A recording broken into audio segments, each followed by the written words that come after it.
ਵਾਹਿਗੁਰੂ ਸਾਹਿਬ ਜੀ।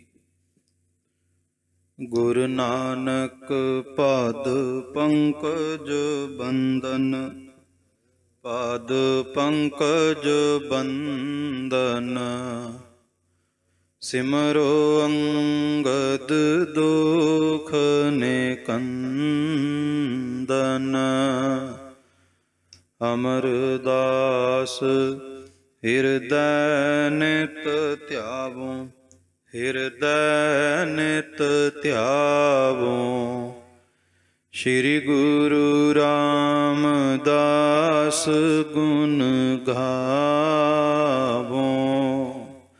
ਸ਼੍ਰੀ ਅਰਜਨ ਬਿਘਨਨ ਕੇ ਨਾਸਕ, ਬਿਘਨਨ ਕੇ ਨਾਸਕ। ਹਰ ਗੋਬਿੰਦ ਸ਼ੁਭ ਸੁਮਤਿ ਪ੍ਰਕਾਸ਼ਕ। ਸ਼੍ਰੀ ਹਰਿ ਰਾਇ ਨਮੋ ਕਰ ਜੋਰੀ, ਨਮੋ ਕਰ ਜੋਰੀ। ਸ਼੍ਰੀ ਹਰਿ ਕ੍ਰਿਸ਼ਨ ਮਨਾਉ ਬਹੋਰੀ। ਤੇਗ ਬਹਾਦਰ ਪਰਮ ਕਿਰਪਾਲਾ, ਸਤਿਗੁਰ ਪਰਮ ਕਿਰਪਾਲਾ। ਸ਼੍ਰੀ ਗੁਰੂ ਗੋਬਿੰਦ ਸਿੰਘ ਵਿਸਾਲਾ। ਤਰੋਂ ਧਰਾ ਪਰ ਪੁੰਨ ਪੁੰਨ ਸੀਸਾ, ਵਾਹਿਗੁਰੂ ਪੁੰਨ ਪੁੰਨ ਸੀਸਾ। ਬੰਦੋ ਬਾਰ ਬਾਰ ਜਗਦੀਸਾ।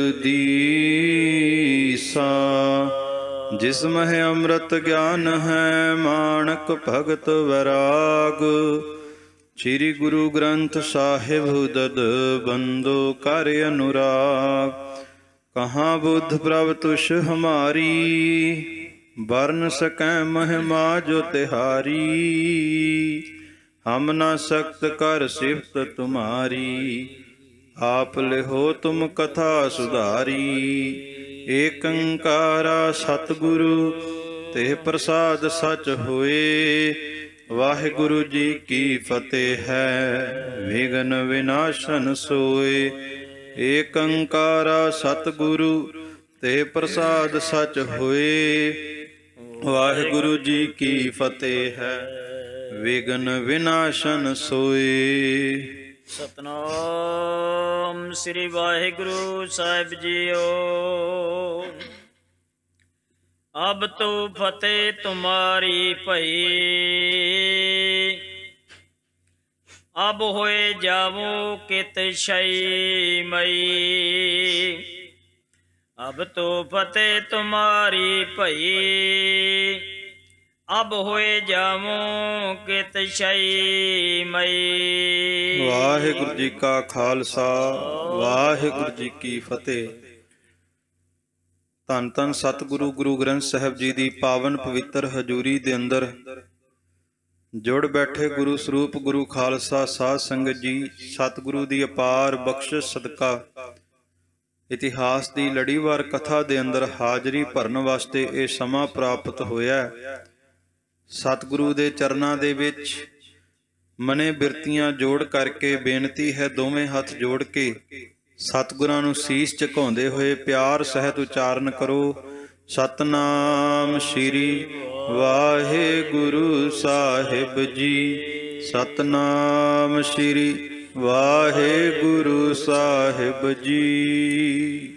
ਅਬ ਤੋ ਫਤਿਹ ਤੁਮਾਰੀ ਭਈ। ਬੀਤੇ ਦਿਨੀ ਸਰਵਣ ਕੀਤਾ ਕਿ ਬਾਬਾ ਬਘੇਲ ਸਿੰਘ 1.25 ਲੱਖ ਨੇ ਜਦੋਂ ਪੱਟੀ ਦੇ ਹਾਕਮ ਦੀ ਫੌਜ ਦਾ ਮੁਕਾਬਲਾ ਕੀਤਾ, ਉਹਦਾ ਭਤੀਜਾ ਮਾਰਿਆ ਗਿਆ ਤੇ ਪੱਟੀ ਦਾ ਹਾਕਮ ਨਵਾਬ ਲਾਹੌਰ ਦੇ ਕੋਲ ਜਾਂਦਾ ਹੈ ਖਾਲਸਾ ਜੀ, ਕਿ ਜਾ ਕਰਕੇ ਆਪਣਾ ਹਾਲ ਦੱਸ ਕੇ ਮੈਂ ਸਿੰਘਾਂ ਦੇ ਉੱਤੇ ਫੌਜ ਚੜਾ ਕਰਕੇ ਲਿਆਵਾਂਗਾ। ਤੇ ਬਾਬਾ ਬਘੇਲ ਸਿੰਘ ਦੀ ਸ਼ਹਾਦਤ ਤੋਂ ਬਾਅਦ ਉਹਦੇ ਜਿਹੜੇ ਸਿਪਾਹੀ ਸਨ ਉਹ ਵੀ ਡਰ ਚੁੱਕੇ ਸਨ ਕਿ ਜੇ ਕੱਲਾ ਗੁਰੂ ਕਾ ਸਿੱਖ ਇੰਨਾ ਵੱਡਾ ਮੁਕਾਬਲਾ ਕਰ ਸਕਦਾ ਹੈ ਤੇ ਜੇ ਬਹੁਤੇ ਸਿੰਘਾਂ ਨਾਲ ਮੁਕਾਬਲਾ ਕਰਨਾ ਹੋਵੇ ਫਿਰ ਫੌਜ ਵੀ ਬਹੁਤੀ ਚਾਹੀਦੀ ਹੈ। ਹੁਣ ਫੌਜਾਂ ਤਾਂ ਜਿਹੜੀਆਂ ਸਨ ਨਵਾਬ ਕੋਲ ਚਲੀਆਂ ਗਈਆਂ ਲਾਹੌਰ ਵਿਖੇ, ਤੇ ਪਿੱਛੋਂ ਖਾਲਸਾ ਜੀ ਗੁਰੂ ਕੇ ਸਿੰਘ ਕਹਿਣ ਲੱਗੇ ਕਿ ਹੁਣ ਤਾਂ ਸਾਡੀ ਫਤਿਹ ਹੋ ਗਈ, ਕਿਉਂਕਿ ਜਿੱਥੇ ਸ਼ਹੀਦੀ ਹੋਈ ਹੈ ਸ਼ਹਾਦਤ ਤੋਂ ਬਾਅਦ ਬਾਬਾ ਬਘੇਲ ਸਿੰਘ ਦੀ ਫਤਿਹ ਹੋਈ ਹੈ।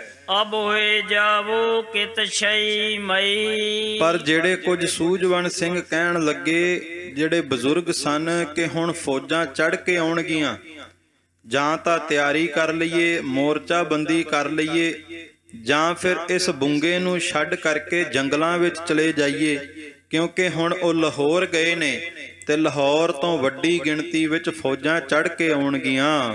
ਹਮ ਤੇ ਲਰ ਤੁਰਕ ਜਿਤ ਨਹਿ ਜਾਏ। ਤੇ ਅਸੀਂ ਕੁਝ ਕੇ ਸਿੰਘ ਆਂ, ਜੇ ਆਪਾਂ ਬਿਨਾਂ ਰਣਨੀਤੀ ਤੋਂ ਤੁਰਕਾਂ ਦੇ ਨਾਲ ਲੜਨ ਲੱਗੇ, ਯੁੱਧ ਕਰਨ ਲੱਗੇ, ਤੇ ਤੁਰਕਾਂ ਨੂੰ ਜਿੱਤਣਾ ਮੁਸ਼ਕਲ ਹੋ ਜਾਵੇਗਾ। ਜਿਮ ਹਮ ਮਰ ਕਰ ਜਾਨ ਗਵਾਏ। ਤੇ ਬਿਨਾਂ ਰਣਨੀਤੀ ਤੋਂ ਲੜ ਕੇ ਮਰ ਕੇ ਕਿਉਂ ਜਾਨ ਗਵਾਈਏ?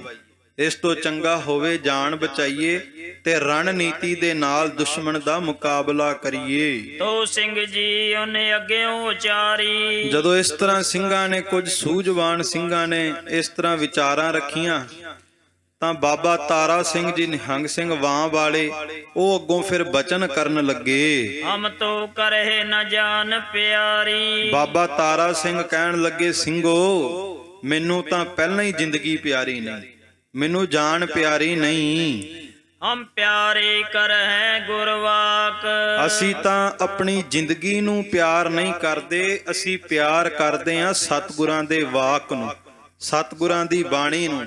ਇਸ ਕਰਕੇ ਜ਼ਿੰਦਗੀ ਦਾ, ਜੀਵਨ ਦਾ ਮੋਹ ਛੱਡੋ, ਤੇ ਜੇ ਮੁਹੱਬਤ ਕਰਨੀ ਹੈ, ਪ੍ਰੇਮ ਕਰਨਾ ਹੈ, ਤੇ ਸਤਿਗੁਰੂ ਗੁਰੂ ਗੋਬਿੰਦ ਸਿੰਘ ਦੇ ਮੁਖ ਵਾਕ ਨਾਲ ਪਿਆਰ ਕਰੋ। ਜਿਮ ਕਰ ਸਤਿਗੁਰੂ ਦਿਓ ਹੈ ਭਾਖ। ਜੋ ਸਤਿਗੁਰੂ ਗੁਰੂ ਗੋਬਿੰਦ ਸਿੰਘ ਮਹਾਰਾਜ ਕਲਗੀਧਰ ਸੁਆਮੀ ਸੋਢੀ ਸੁਲਤਾਨ ਸੱਚੇ ਪਾਤਸ਼ਾਹ ਜੀ ਨੇ ਬਚਨ ਕੀਤੇ ਨੇ, ਉਹ ਬਚਨਾਂ ਨੂੰ ਚੇਤੇ ਕਰੋ। ਸਿੰਘ ਸੋ ਜੋ ਕਰੇ ਨਿਤ ਜੰਗ। ਕਿ ਅਸਲ ਵਿੱਚ ਖਾਲਸਾ ਉਹੀ ਹੈ ਜਿਹੜਾ ਰੋਜ਼ ਜੰਗ ਕਰਦਾ, ਯੁੱਧ ਕਰਦਾ, ਧਰਮ ਯੁੱਧ ਦੀ ਭਾਵਨਾ ਰੱਖਦਾ। ਖਾਲਸਾ ਸੋ ਜੋ ਚੜ੍ਹੈ ਤੁਰੰਗ, ਖਾਲਸਾ ਸੋ ਕਰੈ ਨਿਤ ਜੰਗ, ਕਿ ਨਿਤ ਧਰਮ ਯੁੱਧ ਵਾਸਤੇ ਹਮੇਸ਼ਾ ਤਿਆਰ ਬਰ ਤਿਆਰ ਰਵੇ। ਆਪਣੇ ਮਨ ਦੇ ਨਾਲ ਵੀ ਜੰਗ ਕਰੇ, ਕਾਮ ਕ੍ਰੋਧ ਲੋਭ ਮੋਹ ਹੰਕਾਰ ਨਾਲ ਜੰਗ ਕਰੇ, ਤੇ ਜੇ ਕੋਈ ਬਾਹਰੋਂ ਹਮਲਾ ਕਰੇ ਤੇ ਤਾਂ ਵੀ ਪਿੱਠ ਵਿਖਾ ਕੇ ਭੱਜੇ ਨਾ, ਸੂਰਮਿਆਂ ਦੀ ਤਰ੍ਹਾਂ ਬਾਹਰੋਂ ਚੜ ਕੇ ਆਏ ਹੋਏ ਦੁਸ਼ਮਣ ਦਾ ਵੀ ਮੁਕਾਬਲਾ ਕਰੇ। ਸਿੰਘ ਸੋ ਕਰੇ ਮਰਨੋ ਨਾ ਸੰਗ। ਬਾਬਾ ਤਾਰਾ ਸਿੰਘ ਕਹਿਣ ਲੱਗੇ ਕਿ ਗੁਰੂ ਗੋਬਿੰਦ ਸਿੰਘ ਦੇ ਬਚਨ ਨੇ ਕਿ ਅਸਲ ਵਿੱਚ ਉਹੀ ਗੁਰੂ ਕਾ ਸਿੰਘ ਹੁੰਦਾ ਜਿਹੜਾ ਮਰਨ ਤੋਂ ਸੰਗਦਾ ਨਹੀਂ, ਮਰਨ ਤੋਂ ਡਰਦਾ ਨਹੀਂ। ਕਿਉਂਕਿ ਗੁਰੂ ਨਾਨਕ ਸਾਹਿਬ ਦੇ ਘਰ ਵਿੱਚ ਪਹਿਲਾਂ ਮਰਨ ਕਬੂਲ ਕਰ, ਜੀਵਨ ਕੀ ਛੱਡ ਆਸ। ਇਸ ਘਰ ਦੇ ਵਿੱਚ ਪਹਿਲਾਂ ਮਰਨ ਹੈ, ਫਿਰ ਜਨਮ ਹੈ। ਸੰਸਾਰ ਦੇ ਵਿੱਚ ਪਹਿਲਾਂ ਜਨਮ ਹੁੰਦਾ ਹੈ ਤੇ ਫਿਰ ਮਰਨ ਹੁੰਦਾ ਹੈ, ਪਰ ਗੁਰੂ ਨਾਨਕ ਸਾਹਿਬ ਦਾ ਘਰ ਵਿਲੱਖਣ ਹੈ, ਨਿਆਰਾ ਹੈ। ਇੱਥੇ ਜਦੋਂ ਤੱਕ ਬੰਦੇ ਦਾ ਮਰਨ ਨਾ ਹੋਵੇ ਉਦੋਂ ਤੱਕ ਖਾਲਸਾ ਜੀ ਜਨਮ ਨਹੀਂ ਹੁੰਦਾ। ਮਰਨਾ ਪਵੇਗਾ ਤਾਂ ਹੀ ਖਾਲਸਾ ਜੀ ਭਵਸਾਗਰ ਤੋਂ ਤਰਿਆ ਜਾਂਦਾ ਹੈ। ਸੋ ਬਾਬਾ ਤਾਰਾ ਸਿੰਘ ਕਹਿਣ ਲੱਗੇ, ਗੁਰੂ ਗੋਬਿੰਦ ਸਿੰਘ ਦੇ ਬਚਨ ਨੇ ਕਿ ਜਿਹੜਾ ਮੌਤ ਤੋਂ ਨਹੀਂ ਡਰਦਾ, ਅਸਲ ਵਿੱਚ ਉਹੀ ਗੁਰੂ ਕਾ ਖਾਲਸਾ ਹੈ ਜਿਹੜਾ ਕਿਸੇ ਦਾ ਭੈ ਨਹੀਂ ਮੰਨਦਾ। ਅਸੀਂ ਲੜ ਮਰੇਂਗੇ ਬੁੰਗੇ ਮਾਹੇ। ਬਾਬਾ ਤਾਰਾ ਸਿੰਘ ਕਹਿਣ ਲੱਗੇ, ਮੈਂ ਬੁੰਗਾ ਛੱਡ ਕੇ ਕਿਤੇ ਨਹੀਂ ਜਾਵਾਂਗਾ। ਆਪਣੇ ਇਸੇ ਸਥਾਪਿਤ ਕੀਤੇ ਬੁੰਗੇ ਦੇ ਵਿੱਚ ਲੜ ਕਰਕੇ, ਜੂਝ ਕਰਕੇ ਸ਼ਹਾਦਤਾਂ ਦੇ ਜਾਮ ਪੀਵਾਂਗਾ। ਨੈ ਨਟ ਹੈ ਹਮ ਜਾਨ ਬਚਾਏ। ਆਪਣੀ ਜਾਨ ਬਚਾਉਣ ਵਾਸਤੇ, ਜੀਵਨ ਬਚਾਉਣ ਵਾਸਤੇ ਬੁੰਗਾ ਛੱਡ ਕੇ ਕਿਤੇ ਭੱਜਾਂਗਾ ਨਹੀਂ। ਉਤੇ ਜੋ ਭਜੰਗੀ ਤਾਰੇ ਸਿੰਘ ਪਾਸ। ਹੁਣ ਖਾਲਸਾ ਜੀ ਜਿਹੜੇ ਬਾਬਾ ਤਾਰਾ ਸਿੰਘ ਜੀ ਵਾਂ ਵਾਲਿਆਂ ਦੇ ਕੋਲ ਹੋਰ ਭੁਜੰਗੀ ਸਿੰਘ ਰਹਿੰਦੇ ਸੀ, ਗੁਰੂ ਕੇ ਸਿੱਖ ਰਹਿੰਦੇ ਸੀ। ਉਹਨੇ ਸਭਨ ਕੋ ਯੋਧਿਓ ਭਾਖ। ਉਹਨਾਂ ਸਾਰੇ ਗੁਰੂ ਕੇ ਸਿੱਖਾਂ ਨੂੰ ਬਾਬਾ ਤਾਰਾ ਸਿੰਘ ਜੀ ਨੇ ਇਸ ਤਰ੍ਹਾਂ ਬਚਨ ਕਰ ਦਿੱਤੇ, ਜਿਨ ਹੋਣਾ ਹੈ ਇਹਾ ਸ਼ਹੀਦ।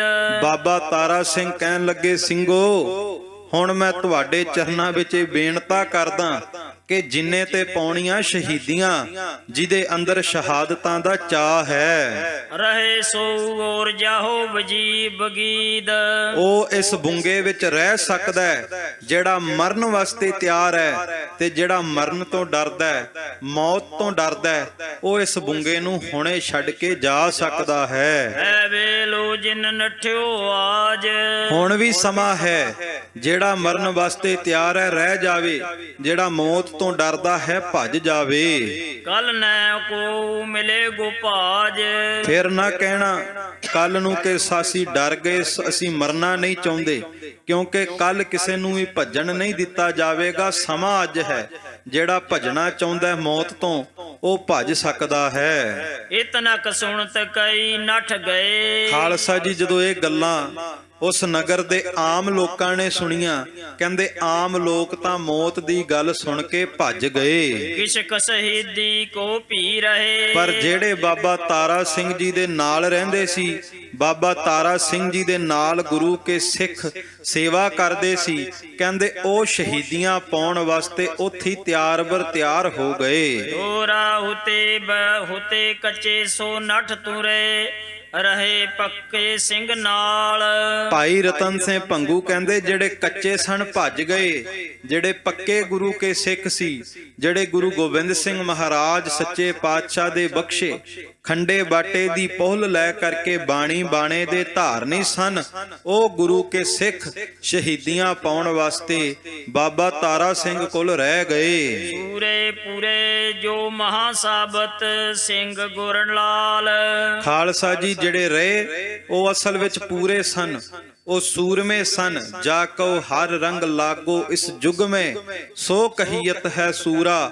ਆਤਮ ਜਿਣੈ ਸਗਲ ਵਸਤਾ ਕੈ, ਜਾ ਕਾ ਸਤਿਗੁਰ ਪੂਰਾ। ਜਿਨ੍ਹਾਂ ਨੂੰ ਨਾਮ ਦਾ ਰੰਗ ਚੜਿਆ ਸੀ, ਜਿਹੜੇ ਗੁਰੂ ਗੋਬਿੰਦ ਸਿੰਘ ਦੇ ਚਰਨਾਂ ਵਿੱਚ ਪਹਿਲਾਂ ਹੀ ਆਪਣਾ ਸਿਰ ਦੇ ਚੁੱਕੇ ਸਨ ਭੇਟਾ ਦੀ ਤਰ੍ਹਾਂ, ਕਹਿੰਦੇ ਉਹ ਸਿੱਖ ਬਾਬਾ ਤਾਰਾ ਸਿੰਘ ਜੀ ਕੋਲ ਰਹਿ ਗਏ। ਜੋ ਪਈ ਤੋ ਸਿੰਘ ਜੀ ਨੇ ਜੀ ਵਿਚਾਰੀ। ਖਾਲਸਾ ਜੀ ਬਾਬਾ ਤਾਰਾ ਸਿੰਘ ਜੀ ਨੇ ਹੁਣ ਮਨ ਦੇ ਵਿੱਚ ਵਿਚਾਰ ਕੀਤੀ, ਉਹ ਸ਼ਹੀਦੋਂ ਏ ਗਏ ਹਾਰੀ। ਕਿ ਜਿਹੜੇ ਭੱਜ ਕੇ ਗਏ ਨੇ ਅਸਲ ਵਿੱਚ ਉਹਨਾਂ ਨੇ ਇੱਕ ਬੜੀ ਵੱਡੀ ਦਾਤ ਗਵਾ ਲਈ ਹੈ, ਬੜੀ ਵੱਡੀ ਦਾਤ ਤੋਂ ਹਾਰ ਗਏ ਨੇ। ਕਿਉਂਕਿ ਸ਼ਹੀਦੀ ਲਫ਼ਜ਼ ਖਾਲਸਾ ਜੀ ਮੁੱਲ ਦੇ ਨਾਲ ਨਹੀਂ ਮਿਲਦਾ, ਪੈਸੇ ਦੇ ਕਰਕੇ ਨਹੀਂ ਮਿਲਦਾ। ਸ਼ਹੀਦ ਲਫ਼ਜ਼ ਉਹਦੇ ਨਾਮ ਨਾਲ ਲੱਗਦਾ ਹੈ ਜਿਹੜਾ ਖੁਦ ਜਾ ਕਰਕੇ ਮਰਨ ਪ੍ਰਵਾਨ ਕਰਦਾ ਹੈ, ਜਿਹੜਾ ਖੁਦ ਜਾ ਕਰਕੇ ਮੌਤ ਨੂੰ ਜੱਫਾ ਲਾਉਂਦਾ ਹੈ, ਜਿਹੜਾ ਖੁਦ ਜਾ ਕਰਕੇ ਮੌਤ ਨੂੰ ਲਲਕਾਰਦਾ ਹੈ। ਮੌਤ ਤੋਂ ਭੱਜਦੇ ਹੋਏ ਮਰ ਜਾਂਦੇ ਨੇ, ਕਦੇ ਸ਼ਹੀਦ ਨਹੀਂ ਕਿਹਾ ਜਾਂਦਾ। ਪਰ ਜਿਹੜੇ ਖੁਦ ਖਾਲਸਾ ਜੀ ਮੌਤ ਦੀਆਂ ਅੱਖਾਂ ਵਿੱਚ ਅੱਖਾਂ ਪਾ ਕਰਕੇ ਸੀਸ ਤਲੀ ਤੇ ਧਰ ਕੇ ਖੰਡਾ ਵਾਹੁੰਦੇ ਨੇ, ਅਸਲ ਵਿੱਚ ਉਹਨਾਂ ਦੇ ਨਾਮ ਨਾਲ ਹੀ ਸ਼ਹੀਦ ਲਫ਼ਜ਼ ਲੱਗਦਾ। ਬਾਬਾ ਤਾਰਾ ਸਿੰਘ ਕਹਿੰਦੇ ਜਿਹੜੇ ਭੱਜ ਗਏ ਅਸਲ ਵਿੱਚ ਉਹ ਬੜੀ ਵੱਡੀ ਪਦਵੀ ਤੋਂ ਹਾਰ ਗਏ, ਕਿਉਂਕਿ ਸ਼ਹੀਦਾਂ ਦੀ ਪਦਵੀ ਗੁਰੂ ਦੀ ਕਿਰਪਾ ਤੋਂ ਬਿਨਾਂ ਮਿਲ ਨਹੀਂ ਸਕਦੀ। ਹਮਰੇ ਹੁਤੇ ਸਜੋ ਪਿਆਰੇ। ਹੁਣ ਬਾਬਾ ਤਾਰਾ ਸਿੰਘ ਕਹਿਣ ਲੱਗੇ ਕਿ ਜਿਹੜੇ ਸਾਡੇ ਹੋਰ ਪਿਆਰ ਵਾਲੇ ਗੁਰੂ ਕੇ ਸਿੰਘ ਨੇ, ਕਹਿਤ ਹੋਤੇ ਹਮ ਚੜ ਹੈ ਹਨਾਰੇ। ਜਿਹੜੇ ਸਾਨੂੰ ਕਹਿੰਦੇ ਨੇ ਕਿ ਤਾਰਾ ਸਿੰਘ ਜੀ ਸਦਾ ਤੇਰੇ ਨਾਲ ਨਿਭਾਵਾਂਗੇ, ਤੇਰੇ ਨਾਲ ਜਿੱਥੇ ਤੂੰ ਕਵੇਂਗਾ ਪਰਖੇਂਗਾ ਉੱਥੇ ਜਾ ਕੇ ਤੇਰੇ ਮੋਢੇ ਨਾਲ ਮੋਢਾ ਲਾ ਕੇ ਖੜਾਂਗੇ। ਉਨ ਕੋ ਚਾਹੀਏ ਖਬਰ ਕਰ ਲਈ। ਬਾਬਾ ਤਾਰਾ ਸਿੰਘ ਕਹਿੰਦੇ ਹੁਣ ਸਮਾਂ ਹੈ, ਜਿਹੜੇ ਕਹਿੰਦੇ ਨਾ ਕਿ ਨਾਲ ਨਿਭਾਵਾਂਗੇ, ਹੁਣ ਸਮਾਂ ਆ ਗਿਆ ਵੀ ਉਹਨਾਂ ਨੂੰ ਵੀ ਖਬਰਾਂ ਪਹੁੰਚਾ ਦਈਏ। ਅੱਗੇ ਮਰਜੀ ਫਿਰ ਉਨ ਕੀ ਰਹੀ। ਆਪਾਂ ਖਬਰਾਂ ਪਹੁੰਚਾ ਕਰਕੇ ਆਪਣਾ ਫਰਜ਼ ਅਦਾ ਕਰੀਏ, ਅੱਗੋਂ ਫਿਰ ਉਹਨਾਂ ਦੀ ਮਰਜ਼ੀ ਹੈ ਕਿ ਉਹ ਜੂਝਣ ਵਾਸਤੇ ਮਰਨ ਵਾਸਤੇ ਆਉਂਦੇ ਨੇ ਕਿ ਨਹੀਂ ਆਉਂਦੇ। ਉਤੋਂ ਕਿਉ ਹਮ ਉਨਾ ਕਰਾਰ। ਖਾਲਸਾ ਜੀ ਬਾਬਾ ਤਾਰਾ ਸਿੰਘ ਕਹਿਣ ਲੱਗੇ ਕਰਾਰ ਕੀਤਾ ਹੋਇਆ ਹੈ, ਬਚਨ ਕੀਤੇ ਹੋਏ ਨੇ ਕਿ ਇੱਕ ਦੂਸਰੇ ਨਾਲ ਤੋੜ ਨਿਭਾਵਾਂਗੇ। ਹੁਣ ਉਹਨਾਂ ਬਚਨਾਂ ਨੂੰ ਪਰਖਣ ਦਾ ਸਮਾਂ ਆ ਗਿਆ। ਜਬ ਖਾਵਤ ਸੁਨਹਿਰੋਂ ਸਭ ਰਲ ਨਾਰ। ਕਿਉਂਕਿ ਸਾਰੇ ਪਹਿਲਾਂ ਸੁਨਹਿਰੇ ਵਿੱਚ ਛਕਦੇ, ਸੁਨਹਿਰਾ ਉਹਨੂੰ ਕਹਿੰਦੇ ਕਿਉਂਕਿ ਜਿਹੜੇ ਖਾਲਸਾ ਜੀ ਪੁਰਾਣੇ ਗੁਰੂ ਕੇ ਸਿੰਘ ਹੁੰਦੇ ਸੀ ਨਾ, ਆਪਸ ਦੇ ਵਿੱਚ ਪ੍ਰੇਮ ਪਿਆਰ ਇਤਫਾਕ ਹੁੰਦਾ ਸੀ, ਇੱਕੋ ਬਾਟੇ ਦੇ ਵਿੱਚ ਸਾਰੇ ਜਾਣੇ ਪ੍ਰਸ਼ਾਦਾ ਛਕਿਆ ਕਰਦੇ। ਅੱਜ ਵੀ ਅੰਮ੍ਰਿਤ ਸੰਚਾਰ ਹੁੰਦਾ। ਅੰਮ੍ਰਿਤ ਸੰਚਾਰ ਤੋਂ ਬਾਅਦ ਸੰਗਤ ਦੇ ਜਥੇ ਬਣਾ ਕਰਕੇ ਇੱਕੋ ਬਾਟੇ ਦੇ ਵਿੱਚ ਕੜਾਹ ਪ੍ਰਸ਼ਾਦ ਛਕਾ ਦਿੱਤਾ ਜਾਂਦਾ ਤੇ ਸਾਰੇ ਬੜੇ ਪਿਆਰ ਨਾਲ ਛਕਦੇ। ਉਹਨਾਂ ਨੂੰ ਕਹਿੰਦੇ ਸਨ ਸੁਨਹਿਰੇ ਗੁਰਸਿੱਖ ਭਾਈ। ਬਾਬਾ ਤਾਰਾ ਸਿੰਘ ਕਹਿੰਦੇ ਇਕੱਠੇ ਸੁਨਹਿਰੇ ਵਿੱਚ ਇੱਕੋ ਬਾਟੇ ਵਿੱਚ ਲੰਗਰ ਪ੍ਰਸ਼ਾਦਾ ਛਕਦੇ ਰਹੇ ਆ ਤੇ ਜਿਨ੍ਹਾਂ ਨੇ ਬਚਨ ਕੀਤੇ ਤੋੜ ਨਿਭਾਉਣ ਦੇ, ਹੁਣ ਉਹਨਾਂ ਨੂੰ ਵੀ ਖਬਰਾਂ ਪਹੁੰਚਾ ਕਰਕੇ ਵੇਖ ਲਈਏ। ਦੋਹਰਾ ਤਾਰੇ ਸਿੰਘ ਹੁਤੋ ਰਹਿਤ, ਦੋਏ ਬੁੱਟ ਸਰੀਕ ਭਰਾਏ। ਹੁਣ ਖਾਲਸਾ ਜੀ ਬਾਬਾ ਤਾਰਾ ਸਿੰਘ ਜੀ ਵਾਹ ਵਾਲਿਆਂ ਦੇ ਸ਼ਰੀਕੇ ਦੇ ਵਿੱਚੋਂ, ਚਾਚੇ ਤਾਇਆਂ ਦੇ ਵਿੱਚੋਂ ਬੁੱਟਰ ਗੋਤ ਦੇ 2 ਸਿੱਖ ਭਰਾ ਸਨ।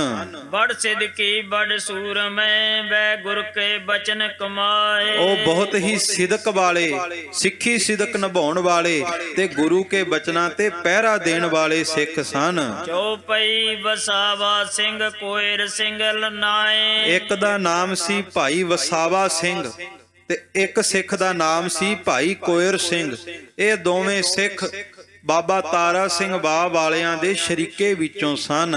ਬ੍ਰਾਹਮਣ ਸ਼ਾਹੀ ਝੱਲਿਓ ਬਾਏ। ਇਹ ਬ੍ਰਾਹਮਣ ਮਰਦ ਬਰਨ ਅਤੇ ਝੱਲੀ ਗੋਤ ਤੋਂ ਤਾਲੁਕਾਤ ਰੱਖਦੇ ਸਨ। ਸਮੁੰਦ ਸਿੰਘ ਉਹ ਝਾਗ ਸਿੰਘ ਜੋ। ਹੁਣ 2 ਹੋਰ ਗੁਰੂ ਕੇ ਸਿੱਖ ਨੇ, ਇੱਕ ਭਾਈ ਸਮੁੰਦ ਸਿੰਘ ਤੇ ਇੱਕ ਭਾਈ ਝਾਬ ਸਿੰਘ। ਸੰਗ ਤਾਰੇ ਸਿੰਘ ਮੁਲਤਾਨੀਏ 2। ਖਾਲਸਾ ਜੀ ਇਹ ਬਾਬਾ ਤਾਰਾ ਸਿੰਘ ਜੀ ਵਾਹ ਵਾਲਿਆਂ ਦੇ ਮੁਲਤਾਨ ਤੋਂ ਹੀ ਸੰਗੀ ਸਾਥੀ ਸਨ। ਪਿੱਛੋਂ ਮੁਲਤਾਨ ਤੋਂ ਤਾਲੁਕਾਤ ਰੱਖਦੇ ਸੀ ਤੇ ਇਹ ਦੋਵੇਂ ਗੁਰੂ ਕੇ ਸਿੱਖ ਮੁਲਤਾਨ ਤੋਂ ਬਾਬਾ ਤਾਰਾ ਸਿੰਘ ਜੀ ਦੇ ਸੰਗੀ ਸਨ।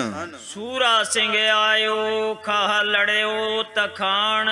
ਤੇ ਖਾਲੜੇ ਕਸਬੇ ਤੋਂ ਖਾਲਸਾ ਜੀ ਤਰਖਾਨ ਗੋਤ ਦੇ ਜਿਹੜੇ ਕਿ ਸੂਰਾ ਸਿੰਘ ਜੀ, ਉਹ ਵੀ ਬਾਬਾ ਤਾਰਾ ਸਿੰਘ ਜੀ ਦੀ ਚਿੱਠੀ ਪੜ੍ਹ ਕਰਕੇ ਸ਼ਹਾਦਤ ਪਾਉਣ ਵਾਸਤੇ ਬਾਬਾ ਤਾਰਾ ਸਿੰਘ ਕੋਲ ਪਹੁੰਚੇ। ਸੁਣ ਚਿੱਠਾ ਚਿਤ ਹੀਜੀ ਠਾਣ। ਕਿਉਂਕਿ ਜਦੋਂ ਬਾਬਾ ਤਾਰਾ ਸਿੰਘ ਜੀ ਦੇ ਬਚਨ ਪੜ੍ਹੇ ਕਿ ਸਿੰਘੋ ਹੁਣ ਪੰਥ ਵਾਸਤੇ ਤਨ ਕੁਰਬਾਨ ਕਰਨ ਦਾ ਸਮਾਂ ਆ ਗਿਆ, ਕਹਿੰਦੇ ਸਿੰਘਾਂ ਨੂੰ ਚਾਅ ਚੜ ਗਿਆ। ਸ਼ਹਾਦਤਾਂ ਪਾਉਣ ਵਾਸਤੇ ਸਾਰੇ ਹੀ ਆਪਣੇ ਘਰਾਂ ਤੋਂ ਬਾਬਾ ਤਾਰਾ ਸਿੰਘ ਕੋਲ ਚੱਲੇ। ਲਖਮੀਰ ਸਿੰਘ ਘਰ ਲਾਇਓ ਸੰਧ ਬੇਟਾ। ਤੇ ਘਰਿਆਲੇ ਪਿੰਡ ਤੋਂ ਲਖਮੀਰ ਸਿੰਘ ਸੰਧੂ, ਜਿਨੇ ਇਸ ਸਾਹਿਬ ਰਾਏ ਚੌਧਰੀ ਦੀਆਂ ਘੋੜੀਆਂ ਵੇਚੀਆਂ ਸਨ ਖਾਲਸਾ ਜੀ, ਇਹ ਲਖਮੀਰ ਸਿੰਘ ਸੰਧੂ ਜੀ, ਇਹ ਵੀ ਖਾਲਸਾ ਜੀ ਬਾਬਾ ਤਾਰਾ ਸਿੰਘ ਕੋਲ ਜਾਂਦੇ ਨੇ। ਆਏ ਕਰੀ ਤਾਰੇ ਸਿੰਘ ਸੋ ਭੇਟਾ। ਤੇ ਆ ਕਰਕੇ ਬਾਬੇ ਤਾਰਾ ਸਿੰਘ ਜੀ ਨੂੰ ਭੇਟਾ ਦਿੰਦੇ ਨੇ। 2 ਸਿੰਘ ਪੜਾਨੀਏ ਸੰਧੂ ਆਣ ਚਲੇ। ਪੜਾਣੇ ਪਿੰਡ ਤੋਂ ਉਹ ਹੋਰ 2 ਗੁਰੂ ਕੇ ਸਿੱਖ, ਉਹ ਵੀ ਸੰਧੂ ਗੋਤ ਦੇ ਨਾਲ ਤਾਲੁਕਾਤ ਰੱਖਦੇ, ਉਹ ਵੀ ਆਏ ਨੇ। ਆਲੀ ਸਿੰਘ ਗੁਰਬਖਸ਼ ਸਿੰਘ ਭਲੇ। ਇੱਕ ਦਾ ਨਾਮ ਭਾਈ ਆਲੀ ਸਿੰਘ ਹੈ ਤੇ ਇੱਕ ਦਾ ਨਾਮ ਭਾਈ ਗੁਰਬਖਸ਼ ਸਿੰਘ ਹੈ। ਇਹ ਦੋਵੇਂ ਵੀ ਖਾਲਸਾ ਜੀ ਬਾਬਾ ਤਾਰਾ ਸਿੰਘ ਕੋਲ ਆਏ। ਭੀਮ ਸਿੰਘ ਬਾਦਲ ਸਿੰਘ ਰਤੋ ਕੀ ਆਏ। ਤੇ ਰਤੋਂ ਕੀ ਪਿੰਡ ਤੋਂ ਭਾਈ ਭੀਮ ਸਿੰਘ ਤੇ ਭਾਈ ਬਾਦਲ ਸਿੰਘ, ਇਹਨਾਂ ਨੂੰ ਵੀ ਬਾਬਾ ਤਾਰਾ ਸਿੰਘ ਜੀ ਨੇ ਸੁਨੇਹਾ ਪਹੁੰਚਾਇਆ। ਇਹ ਵੀ ਖਾਲਸਾ ਜੀ ਸੁਨੇਹਾ ਪੜ੍ਹ ਕਰਕੇ ਬਾਬਾ ਤਾਰਾ ਸਿੰਘ ਕੋਲ ਪਹੁੰਚੇ। ਸੁਣ ਤੇ ਅਰਦਾਸ ਆਏ ਤੇ ਉਤਾਏ। ਜਿਨਨੇ ਵੀ ਬਾਬਾ ਤਾਰਾ ਸਿੰਘ ਦਾ ਬਚਨ ਪੜਿਆ, ਸ਼ਹਾਦਤ ਪਾਉਣ ਵਾਲਾ, ਬਿਨਾਂ ਕਿਸੇ ਖਾਲਸਾ ਜੀ ਸ਼ੰਕੇ ਤੋਂ ਬਾਬਾ ਤਾਰਾ ਸਿੰਘ ਕੋਲ ਪਹੁੰਚਦੇ ਨੇ। ਮੇਘ ਸਿੰਘ ਮਦਰਾ ਦਾ ਗਿੱਲ। ਖਾਲਸਾ ਜੀ ਮਦਰਾ ਪਿੰਡ ਤੋਂ ਇੱਕ ਹੋਏ ਭਾਈ ਮੇਘ ਸਿੰਘ ਜੀ, ਜਿਹੜੇ ਗਿੱਲ ਗੋਤ ਦੇ ਸਨ। ਇਹ ਵੀ ਖਾਲਸਾ ਜੀ ਬਾਬਾ ਤਾਰਾ ਸਿੰਘ ਦਾ ਸੁਨੇਹਾ ਪੜ੍ਹ ਕੇ ਪਹੁੰਚੇ ਨੇ। ਹਾਤਾ ਸਿੰਘ ਚੁੰਗੋ ਹੁਤ ਜਿੱਲ। ਤੇ ਇੱਕ ਖਾਲਸਾ ਜੀ ਭਾਈ ਹਾਤਾ ਸਿੰਘ ਜੀ, ਇਹ ਚੁੰਗੇ ਪਿੰਡ ਦੇ ਰਹਿਣ ਵਾਲੇ ਸਨ। ਇਹਨਾਂ ਨੂੰ ਵੀ ਬਾਬਾ ਤਾਰਾ ਸਿੰਘ ਜੀ ਨੇ ਚਿੱਠੀ ਭਜਵਾਈ ਸੀ। ਬੁਲਾਕਾ ਸਿੰਘ ਸਾਂਗਣ ਦਾ ਸੇਖੋ। ਤੇ ਸਾਂਗਣ ਪਿੰਡ ਤੋਂ ਸੇਖੋਂ ਕੁੱਲ ਦੇ ਭਾਈ ਬੁਲਾਕਾ ਸਿੰਘ ਜੀ, ਇਹ ਵੀ ਬਾਬਾ ਤਾਰਾ ਸਿੰਘ ਜੀ ਦਾ ਸੁਨੇਹਾ ਪੜ੍ਹ ਕਰਕੇ ਬਾਬਾ ਤਾਰਾ ਸਿੰਘ ਜੀ ਕੋਲ ਨੁਸ਼ਹਿਰੇ ਪਨੂਆ ਪਹੁੰਚਦੇ ਨੇ। ਜੋਧ ਸਿੰਘ ਬਾਜਵਾ ਨਾਰੋਵਾਲੋ ਲੇਖੋ। ਤੇ ਖਾਲਸਾ ਜੀ ਭਾਈ ਜੋਧ ਸਿੰਘ ਜੀ ਬਾਜਵਾ ਗੋਤ ਤੋਂ ਤਾਲੁਕਾਤ ਰੱਖਣ ਵਾਲੇ, ਇਹਨਾਂ ਨੂੰ ਵੀ ਬਾਬਾ ਤਾਰਾ ਸਿੰਘ ਜੀ ਨੇ ਸੁਨੇਹਾ ਪਹੁੰਚਾਇਆ ਕਿ ਜਿਨ੍ਹਾਂ ਨੇ ਸ਼ਹੀਦੀਆਂ ਪਾਉਣੀਆਂ ਉਹ ਸਾਡੇ ਬੁੰਗੇ ਵਿੱਚ ਆ ਕਰਕੇ ਮਿਲੇ। ਇਹ ਵੀ ਖਾਲਸਾ ਜੀ ਸ਼ਹੀਦੀ ਪਾਉਣ ਵਾਸਤੇ ਤੁਰੇ ਨੇ। ਦੋਹਰਾ ਓਗੜ ਸਿੰਘ ਔਰ ਸਾਲ ਸਿੰਘ ਪਰਦੇਸੀ ਪਸ਼ੌਰੀਏ ਜੋਏ। ਹੁਣ ਭਾਈ ਭਗੌੜ ਸਿੰਘ ਤੇ ਭਾਈ ਖਾਲਸਾ ਜੀ ਭਾਈ ਰਸਾਲ ਸਿੰਘ ਜੀ, ਇਹ ਪਸ਼ੌਰ ਦੇ ਰਹਿਣ ਵਾਲੇ 2 ਗੁਰੂ ਕੇ ਸਿੱਖ, ਇਹ ਵੀ ਪੁਰਾਣੇ ਸਮੇਂ ਵਿੱਚ ਬਾਬਾ ਤਾਰਾ ਸਿੰਘ ਜੀ ਨਾਲ ਪੰਥ ਵਿੱਚ ਰਹਿ ਕੇ ਸੇਵਾ ਕਰ ਚੁੱਕੇ ਸਨ। ਇਹਨਾਂ ਨੂੰ ਵੀ ਬਾਬਾ ਤਾਰਾ ਸਿੰਘ ਜੀ ਨੇ ਸੁਨੇਹਾ ਪਹੁੰਚਾਇਆ। ਹੁਣ ਤਾਰੇ ਸਿੰਘ ਭੀ ਵੈ ਸੰਗੇ, ਇਹ ਵੀ- ਹੁਣ ਮਿਥੀ ਸ਼ਹੀਦੀ ਦੋਏ। ਇਹ ਵੀ ਬਾਬਾ ਤਾਰਾ ਸਿੰਘ ਜੀ ਦੇ ਸੁਨੇਹੇ ਪੜ੍ਹ ਕਰਕੇ ਆਪਣੀ ਸ਼ਹਾਦਤ ਦੇ ਫੈਸਲੇ ਨੂੰ ਮਨ ਵਿੱਚ ਧਾਰ ਕੇ ਬਾਬਾ ਤਾਰਾ ਸਿੰਘ ਕੋਲ ਪਹੁੰਚੇ। ਜੋ ਪਈ ਦੋਏ ਹੁਤੋ ਕਰ ਬਾਠਾ ਕੇ ਕਰ ਬਾਠ। ਤੇ ਖਾਲਸਾ ਜੀ 2 ਗੁਰੂ ਕੇ ਸਿੱਖ ਬਾਠ ਪਿੰਡ ਤੋਂ ਉਹ ਵੀ ਬਾਬਾ ਤਾਰਾ ਸਿੰਘ ਕੋਲ ਜਾਂਦੇ ਨੇ। ਸੋ ਲੈਣ ਸ਼ਹੀਦੀ ਕਰ ਆਏ ਠਾਠ। ਤੇ ਸਾਰੇ ਇੱਕੋ ਫੈਸਲਾ ਧਾਰ ਕੇ ਆਏ ਕਿ ਸ਼ਹੀਦੀ ਦੇ ਕਰਕੇ ਗੁਰੂ ਗੋਬਿੰਦ ਸਿੰਘ ਦੀ ਦਰਗਾਹੀ ਪ੍ਰਸੰਨਤਾ ਦੇ ਪਾਤਰ ਬਣਾਂਗੇ। ਵੇਖੋ ਕੈਸਾ ਪ੍ਰੇਮ ਹੋਵੇਗਾ ਇਹਨਾਂ ਸਿੱਖਾਂ ਦਾ, ਗੁਰੂ ਕੇ ਸਿੱਖਾਂ ਦਾ, ਕਿ ਅੱਜ ਖਾਲਸਾ ਜੀ ਆਪਾਂ ਕਿਸੇ ਨੂੰ ਮਿਲਣਾ ਹੋਵੇ, ਆਪਣੇ ਘਰ ਦੇ ਵਿੱਚ ਸੱਦਾ ਪੱਤਰ ਦਿੰਨੇ ਆ, ਖੁਸ਼ੀਆਂ ਦੇ ਮੌਕੇ ਬੁਲਾਉਂਦੇ ਆ, ਤੇ ਖਾਲਸਾ ਜੀ ਬਹੁਤ ਘੱਟ ਹੀ ਹੁੰਦਾ ਕਿ ਐਸਾ ਪ੍ਰੇਮ ਅੱਜ ਵੇਖਣ ਵਿੱਚ ਆਵੇ ਕਿ ਇੱਕ ਗੁਰੂ ਕੇ ਸਿੱਖ ਨੇ ਸੱਦਾ ਪੱਤਰ ਭੇਜਿਆ ਮਰਨ ਵਾਸਤੇ, ਸ਼ਹੀਦੀ ਪਾਉਣ ਵਾਸਤੇ, ਤੇ ਗੁਰੂ ਕੇ ਸਿੱਖ ਕੇਵਲ ਚਿੱਠੀ ਪੜ੍ਹ ਕੇ ਸ਼ਹੀਦੀਆਂ ਪਾਉਣ ਵਾਸਤੇ, ਮਰਨ ਵਾਸਤੇ ਤਿਆਰ ਬਰ ਤਿਆਰ ਹੋ ਕੇ ਬਾਬਾ ਤਾਰਾ ਸਿੰਘ ਕੋਲ ਪਹੁੰਚਦੇ ਨੇ। ਐਸਾ ਪਿਆਰ, ਐਸਾ ਇਤਫਾਕ ਕਿ ਸਿੱਖ ਪਰਿਵਾਰਤ ਜਾਨ, ਕਿ ਇੱਕ ਸਿੱਖ ਦੂਸਰੇ ਸਿੱਖ ਵਾਸਤੇ ਆਪਣੀ ਜਾਨ ਵੀ ਕੁਰਬਾਨ ਕਰ ਦਵੇ। ਇਹ ਅੱਜ ਦੀ ਤਰਾਸਦੀ ਵੀ ਅੱਜ ਵੇਖਣ ਵਿੱਚ ਬਹੁਤ ਘੱਟ ਆਉਂਦਾ, ਕਿਉਂਕਿ ਅੱਜ ਇੱਕ ਦੂਸਰੇ ਦੀ ਜਾਨ ਲੈਣ ਲਈ ਤੇ ਤਿਆਰ ਆ, ਪਰ ਇੱਕ ਦੂਸਰੇ ਵਾਸਤੇ ਜਾਨ ਕੁਰਬਾਨ ਕਰਨ ਲਈ ਤਿਆਰ ਨਹੀਂ। ਪਰ ਵੇਖੋ ਕੈਸਾ ਪਿਆਰਾ ਬਾਬਾ ਤਾਰਾ ਸਿੰਘ ਜੀ ਨੇ ਬਚਨ ਭੇਜਿਆ, ਤੇ ਉਹਨਾਂ ਦੇ ਪਿਆਰ ਵਾਲੇ ਗੁਰਸਿੱਖਾਂ ਨੇ ਉਸ ਬਚਨ ਨੂੰ ਕਮਾ ਕੇ ਸ਼ਹਾਦਤਾਂ ਦੇਣ ਵਾਸਤੇ ਚਾਲੇ ਪਾਏ।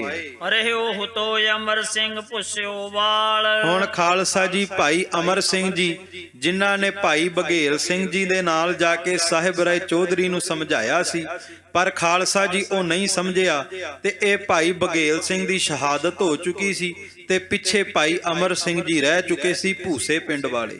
ਇਹ ਵੀ ਬਾਬਾ ਤਾਰਾ ਸਿੰਘ ਜੀ ਕੋਲ ਪਹੁੰਚਦੇ ਨੇ। ਆਏ ਰਿਓ ਉਹ ਪੀ ਤਾਰੇ ਸਿੰਘ ਨਾਲ, ਤੇ ਬਾਬਾ ਤਾਰਾ ਸਿੰਘ ਜੀ ਦੇ ਨਾਲ ਰਹਿ ਕਰਕੇ ਜੰਗ ਦੀਆਂ ਤਿਆਰੀਆਂ ਕਰਦੇ ਨੇ। ਸਭੇ ਸਿੰਘ ਰਲ ਬਾਈ ਭਏ। ਹੁਣ ਜਿਨ੍ਹਾਂ ਨੂੰ ਬਾਬਾ ਤਾਰਾ ਸਿੰਘ ਜੀ ਨੇ ਸੁਨੇਹੇ ਪਹੁੰਚਾਏ, ਉਹਨਾਂ ਦੀ ਕੁੱਲ ਗਿਣਤੀ ਸੀ 22 ਗੁਰੂ ਕੇ ਸਿੰਘਾਂ ਨੂੰ ਸੁਨੇਹੇ ਪਹੁੰਚਾਏ।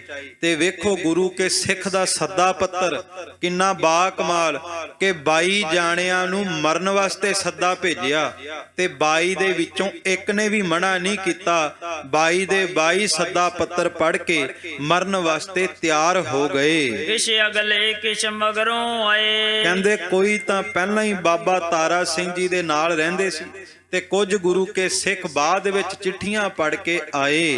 ਕਿਲਾ ਕੋਟ ਤੋਂ ਨੈ ਉਨ ਪਾਏ। ਹੁਣ ਵੇਖੋ ਜੰਗ ਕਰਨ ਲਈ ਆਏ ਨੇ, ਉਹਨਾਂ ਕੋਲ ਕੋਈ ਬਹੁਤਾ ਵੱਡਾ ਕਿਲਾ ਨਹੀਂ, ਕਿ ਉਹ ਬਹੁਤੀਆਂ ਵੱਡੀਆਂ ਮਜ਼ਬੂਤ ਕੰਧਾਂ ਨਹੀਂ ਜਿਹਦੇ ਨਾਲ ਦੁਸ਼ਮਣ ਦਾ ਮੁਕਾਬਲਾ ਕਰਨਾ ਹੈ, ਪਰ ਹਾਂ ਇਨ੍ਹਾਂ ਮੁੱਠੀ ਭਰ ਗੁਰੂ ਕੇ ਸਿੱਖਾਂ ਦੇ ਹੌਸਲੇ ਉਹ ਕਿਲੇ ਦੀਆਂ ਕੰਧਾਂ ਤੋਂ ਵੀ ਮਜ਼ਬੂਤ ਨੇ, ਜਿਹੜੇ ਟੁੱਟਦੇ ਨਹੀਂ। ਉਹਨਾਂ ਸੀਸ ਲਗਾਵਣ ਕੀ ਭਈ ਚਾਹੇ। ਉਹਨਾਂ ਦੇ ਮਨ ਵਿੱਚ ਕੇਵਲ ਇਹ ਚਾਹ ਹੈ ਕਿ ਹੁਣ ਕਿਸੇ ਨਾ ਕਿਸੇ ਤਰੀਕੇ ਦੇ ਨਾਲ ਦੁਸ਼ਮਣ ਦਾ ਮੁਕਾਬਲਾ ਕਰਕੇ ਇਹ ਜੋ ਸਿਰ ਕਲਗੀਆਂ ਵਾਲੇ ਦਾ ਹੈ, ਇਹ ਸਿਰ ਕਲਗੀਆਂ ਵਾਲੇ ਦੇ ਚਰਨਾਂ ਵਿੱਚ ਰੱਖ ਕਰਕੇ ਕਰਜ਼ਾ ਉਤਾਰ ਦਈਏ। ਤੁਰਤ ਸਿੰਘ ਨੇ ਇੱਕ ਥੰਮ ਕਢਾਇਓ। ਖਾਲਸਾ ਜੀ ਬਾਬਾ ਤਾਰਾ ਸਿੰਘ ਜੀ ਦੇ ਬੁੰਗੇ ਤੇ ਜਦੋਂ ਪਹੁੰਚੇ, ਤੇ ਸਾਰੇ ਗੁਰੂ ਕਿਆਂ ਸਿੰਘਾਂ ਨੇ ਰੜੇ ਮੈਦਾਨ ਦੇ ਅੰਦਰ ਇੱਕ ਥੰਬ ਉਹ ਜਿਹੜਾ ਕਿ ਗੱਡ ਦਿੱਤਾ, ਉਹ ਕੇਵਲ ਤੇ ਕੇਵਲ ਨਿਸ਼ਾਨੀ ਵਾਸਤੇ ਕਿ ਇਸ ਤੋਂ ਅੱਗੇ ਜਾ ਕਰਕੇ ਦੁਸ਼ਮਣ ਦਾ ਮੁਕਾਬਲਾ ਕਰਾਂਗੇ, ਪਰ ਇਸ ਥੰਮ ਤੋਂ ਇਧਰਲੇ ਬੰਨੇ ਆਉਣ ਨਹੀਂ ਦੇਣਾ, ਭਾਵੇਂ ਜਿੰਨੀ ਮਰਜ਼ੀ ਫੌਜ ਆਵੇ। ਵੇਖੋ ਕੈਸਾ ਜਜ਼ਬਾ ਤੇ ਕੈਸਾ ਭਰੋਸਾ ਤੇ ਕੈਸੀ ਤਾਕਤ ਹੋਵੇਗੀ ਕਿ ਜਿਹਦੇ ਨਾਲ ਲੜਨ ਜਾ ਰਹੇ ਨੇ ਹਜੇ ਪਤਾ ਨਹੀਂ ਕਿੰਨੀ ਗਿਣਤੀ ਵਿੱਚ ਆਉਣਾ ਹੈ, ਜਿਹਦੇ ਨਾਲ ਲੜਨ ਜਾ ਰਹੇ ਨੇ ਪਤਾ ਨਹੀਂ ਉਹਨਾਂ ਕੋਲ ਹਥਿਆਰ ਕਿੰਨੇ ਨੇ, ਪਰ ਫਿਰ ਵੀ ਇੱਕ ਕੇਵਲ ਇੱਕ ਗੁਰੂ ਕੇ ਸਿੱਖ ਦੇ ਸੱਦੇ ਦੇ ਉੱਤੇ 22 ਗੁਰੂ ਕੇ ਸਿੱਖ ਸ਼ਹੀਦੀਆਂ ਪਾਉਣ ਵਾਸਤੇ ਤਿਆਰ ਹੋ ਗਏ। ਦੇਖ ਭੂਮ ਭਲੀ ਠੋਰ ਗਡਾਇਓ। ਖਾਲਸਾ ਜੀ ਰੜੇ ਮੈਦਾਨ ਦੇ ਅੰਦਰ ਥੰਬ ਲਾ ਕਰਕੇ ਗੁਰੂ ਕਿਆਂ ਸਿੰਘਾਂ ਨੇ ਰਣਨੀਤੀ ਬਣਾ ਲਈ। ਕਰ ਝਟਕੇ ਖਲ ਛੇਲੇ ਕਢਵਾਏ। ਤੇ ਕਹਿੰਦੇ ਬੱਕਰਾ ਕੋਲ ਬੰਨਿਆ ਹੋਇਆ ਸੀ, ਉਹਦਾ ਝਟੰਗਾ ਕਰਕੇ ਖਾਲਸਾ ਜੀ ਖਲ ਉਹਦੀ ਫਿਰ ਇਕੱਠੀ ਕਰ ਲਈ, ਲਿਓ ਨਗਾਰੋ ਤੁਰਤ ਮੜਾਏ। ਕਿਉਂਕਿ ਉਸ ਖਲ ਨੂੰ ਫਿਰ ਨਗਾਰੇ ਦੇ ਉੱਤੇ ਮੜਨਾ ਸੀ। ਕਿਉਂਕਿ ਅੱਜ ਵੀ ਜਿਹੜੇ ਗੁਰੂ ਘਰਾਂ ਦੇ ਵਿੱਚ ਤਬਲੇ ਵੱਜਦੇ ਨੇ ਜਾਂ ਨਗਾਰੇ ਤੇ ਚੋਟ ਲੱਗਦੀ ਹੈ, ਇਹ ਤਬਲੇ ਦੇ ਉੱਤੇ ਨਗਾਰੇ ਦੇ ਉੱਤੇ ਬੱਕਰੇ ਦੀ ਖਲ ਮੜੀ ਜਾਂਦੀ ਹੈ। ਖਾਲਸਾ ਜੀ ਕੇਵਲ ਨਗਾਰਾ ਤਿਆਰ ਕਰਨ ਵਾਸਤੇ ਗੁਰੂ ਕੇ ਸਿੱਖਾਂ ਨੇ ਨਗਾਰੇ ਦੇ ਉੱਤੇ ਉਸ ਖਲ ਨੂੰ ਮੜਨਾ ਕੀਤਾ। ਵਾਂਗ ਟਮਕ ਤਿਨ ਦਰਾ ਲਗਾਇਆ। ਤੇ ਫਿਰ ਜਦੋਂ ਗੁਰੂ ਕਿਆਂ ਸਿੰਘਾਂ ਨੇ ਅਕਾਲ ਅਕਾਲ ਗੁਰਬਰ ਅਕਾਲ ਦਾ ਜਕਾਰਾ ਲਾ ਕਰਕੇ ਨਗਾਰੇ ਤੇ ਚੋਟ ਲਾਈ, ਕਹਿੰਦੇ ਐਸੀ ਧਮਕ ਗੁਰੂ ਕੇ ਸਿੰਘਾਂ ਦੇ ਨਗਾਰੇ ਦੀ ਪਈ ਕਿ ਨਸ਼ਹਿਰੇ ਤੋਂ ਸਿੱਧਾ ਉਹ ਨਗਾਰੇ ਦੀ ਧਮਕ ਲਾਹੌਰ ਦੇ ਕਿਲੇ ਦੀਆਂ ਕੰਧਾਂ ਨੂੰ ਵੀ ਹਿਲਾ ਕੇ ਵਿਖਾਉਂਦੀ ਹੈ। ਖਾਲਸਾ ਕਿਉ ਕਹਿ ਵਜਵਾਇਆ। ਤੇ ਗੁਰੂ ਕਿਆਂ ਸਿੱਖਾਂ ਨੇ ਕਿਹਾ ਇਹ ਨਗਾਰਾ ਵਜਾਉਣ ਦਾ ਕੇਵਲ ਇਤਨਾ ਮਤਲਬ ਹੈ ਕਿ ਇਹ ਗੁਰੂ ਕਾ ਖਾਲਸਾ ਸਦਾ ਹਕੂਮਤ ਤੋਂ ਆਕੀ ਹੈ, ਹਕੂਮਤ ਤੋਂ ਬਾਗੀ ਹੈ। ਕਿਉਂਕਿ ਛੇਵੇਂ ਪਾਤਸ਼ਾਹ ਗੁਰੂ ਹਰਗੋਬਿੰਦ ਸਾਹਿਬ ਦੇ ਇਤਿਹਾਸ ਵਿੱਚ ਆਉਂਦਾ ਹੈ, ਦਿੱਲੀ ਸਰਕਾਰ ਨੇ ਲੋਕਾਂ ਨੂੰ ਗੁਲਾਮ ਬਣਾਉਣ ਵਾਸਤੇ ਇਹ ਹੁਕਮ ਕੀਤਾ ਸੀ, ਕੋਈ ਘੋੜੇ ਤੇ ਚੜ੍ਹ ਨਹੀਂ ਸਕਦਾ, ਘੋੜ ਸਵਾਰੀ ਨਹੀਂ ਕਰ ਸਕਦਾ, ਕੋਈ ਸ਼ਿਕਾਰ ਨਹੀਂ ਖੇਡ ਸਕਦਾ, ਕੋਈ ਸ਼ਸਤਰ ਨਹੀਂ ਪਹਿਨ ਸਕਦਾ, ਕੋਈ ਨਿਸ਼ਾਨ ਨਹੀਂ ਚਲਾ ਸਕਦਾ, ਕੋਈ ਨਗਾਰਾ ਨਹੀਂ ਵਜਾ ਸਕਦਾ। ਤੇ ਗੁਰੂ ਹਰਗੋਬਿੰਦ ਸਾਹਿਬ ਮਹਾਰਾਜ ਨੇ ਐਲਾਨ ਕੀਤਾ ਸ੍ਰੀ ਅਕਾਲ ਤਖਤ ਸਾਹਿਬ ਤੋਂ ਕਿ ਗੁਰੂ ਕੇ ਸਿੱਖ ਕਦੇ ਗੁਲਾਮ ਨਹੀਂ ਰਹਿ ਸਕਦੇ, ਇਹ ਘੋੜਿਆਂ ਤੇ ਵੀ ਚੜਨਗੇ, ਇਹ ਇੱਕ ਨਹੀਂ ਦੋ ਦੋ ਸ਼੍ਰੀ ਸਾਹਿਬਾਂ ਵੀ ਪਹਿਨਣਗੇ, ਇਹ ਨਗਾਰਿਆਂ ਤੇ ਚੋਟਾਂ ਵੀ ਲਾਉਣਗੇ ਤੇ ਦਿੱਲੀ ਦੇ ਤਖਤ ਨੂੰ ਹਿਲਾ ਕੇ ਵੀ ਵਿਖਾਉਣਗੇ। ਖਾਲਸਾ ਜੀ ਇਸ ਕਰਕੇ ਅੱਜ ਵੀ ਗੁਰੂ ਘਰਾਂ ਦੇ ਵਿੱਚ ਜੋ ਨਗਾਰਾ ਵੱਜਦਾ ਹੈ, ਇਹ ਨਗਾਰਾ ਇਸ ਗੱਲ ਦਾ ਪ੍ਰਤੀਕ ਹੈ ਕਿ ਗੁਰੂ ਕੇ ਸਿੱਖ ਆਪਣੇ ਆਪ ਦੇ ਵਿੱਚ ਇੱਕ ਪਾਤਸ਼ਾਹ ਨੇ। ਕਿਉਂਕਿ ਭਾਰਤ ਦੀ ਇੰਡੀਆ ਦੀ ਇਹ ਪ੍ਰਥਾ ਸੀ, ਉੱਥੇ ਨਗਾਰਾ ਕੇਵਲ ਬਾਦਸ਼ਾਹਾਂ ਦੇ ਦਰਬਾਰ ਵਿੱਚ ਵੱਜਦਾ ਸੀ। ਜਿਵੇਂ ਇੰਗਲੈਂਡ ਦੇ ਵਿੱਚ ਰਾਇਲ ਫੈਮਲੀਜ਼ ਹੁੰਦੀਆਂ, ਉਹਨਾਂ ਦੀ ਇੱਕ ਵੱਖਰੀ ਮਰਿਆਦਾ ਹੈ। ਇਸੇ ਤਰ੍ਹਾਂ ਜਿਹੜੇ ਇੰਡੀਆ ਦੇ ਰਾਇਲ ਪਰਿਵਾਰ ਸਨ, ਉਹਨਾਂ ਦੀ ਮਰਿਆਦਾ ਸੀ, ਉਹਨਾਂ ਦੇ ਦਰਬਾਰ ਵਿੱਚ ਨਗਾਰਾ ਵੱਜਦਾ ਸੀ, ਘੋੜੇ ਰੱਖੇ ਜਾਂਦੇ ਸੀ, ਚੋਬਾਂ ਲੱਗਦੀਆਂ ਸੀ ਨਗਾਰੇ ਤੇ ਖਾਲਸਾ ਜੀ ਉਹਨਾਂ ਦੇ ਦਰਬਾਰਾਂ ਦੇ ਵਿੱਚ ਨਰਸਿੰਘੇ ਵਜਾਏ ਜਾਂਦੇ ਸੀ। ਤੇ ਸਤਿਗੁਰੂ ਗੁਰੂ ਗੋਬਿੰਦ ਸਿੰਘ ਨੇ ਇਹ ਸਾਰੀ ਮਰਿਆਦਾ ਆਪਣੇ ਸਿੱਖਾਂ ਨੂੰ ਦਿੱਤੀ ਕਿ ਗੁਰੂ ਕਾ ਕੱਲਾ ਕੱਲਾ ਸਿੱਖ ਵੀ ਕਿਸੇ ਬਾਦਸ਼ਾਹ ਤੋਂ ਘੱਟ ਨਹੀਂ।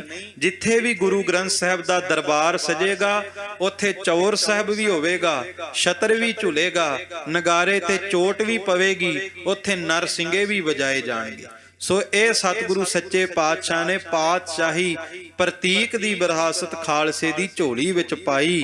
ਤੁਰਕ ਚੜਿਓ ਕਿਤ ਮੁੜ ਮਤ ਜਾਵੇ। ਤੇ ਗੁਰੂ ਕੇ ਸਿੱਖ ਕਹਿਣ ਲੱਗੇ ਵੀ ਜਿਹੜੇ ਤੁਰਕ ਚੜ ਕੇ ਆ ਰਹੇ ਨੇ ਨਾ, ਬੜੇ ਹੰਕਾਰ ਦੇ ਨਾਲ, ਉਹ ਵਾਪਸ ਜਿਉਂਦੇ ਨਹੀਂ ਜਾਣਗੇ, ਪਰ ਜ਼ਰੂਰ ਹਮ ਉੱਪਰ ਜਾ ਆਵੇ। ਤੇ ਗੁਰੂ ਕੇ ਸਿੱਖ ਕਹਿੰਦੇ ਭਾਵੇਂ ਸਾਡੇ ਤੇ ਚੜ ਕੇ ਆ ਰਹੇ ਆ, ਪਰ ਸਿੰਘੋ ਭਾਵੇਂ ਗਿਣਤੀ ਵਿੱਚ ਥੋੜੇ, ਪਰ ਹੌਸਲੇ ਬੁਲੰਦ ਰੱਖਿਓ, ਵਾਪਸ ਨਹੀਂ ਪਰਤ ਸਕਦੇ।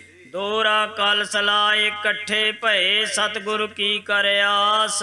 ਹੁਣ ਸਾਰੇ ਗੁਰੂ ਕੇ ਸਿੰਘ ਧੰਨ ਗੁਰੂ ਗ੍ਰੰਥ ਸਾਹਿਬ ਮਹਾਰਾਜ ਸੱਚੇ ਪਾਤਸ਼ਾਹ ਜੀ ਦੇ ਚਰਨਾਂ ਦੇ ਉੱਤੇ ਆਸ ਟਿਕਾ ਕਰਕੇ ਇਕੱਠੇ ਹੋ ਗਏ, ਇਕੱਤਰਤ ਹੋ ਗਏ। ਪੜੇ ਬਾਣੀਆਂ ਗੁਰੂ ਕੀ ਇਕਣ ਹੋਏ ਕਰ ਰਾਸ।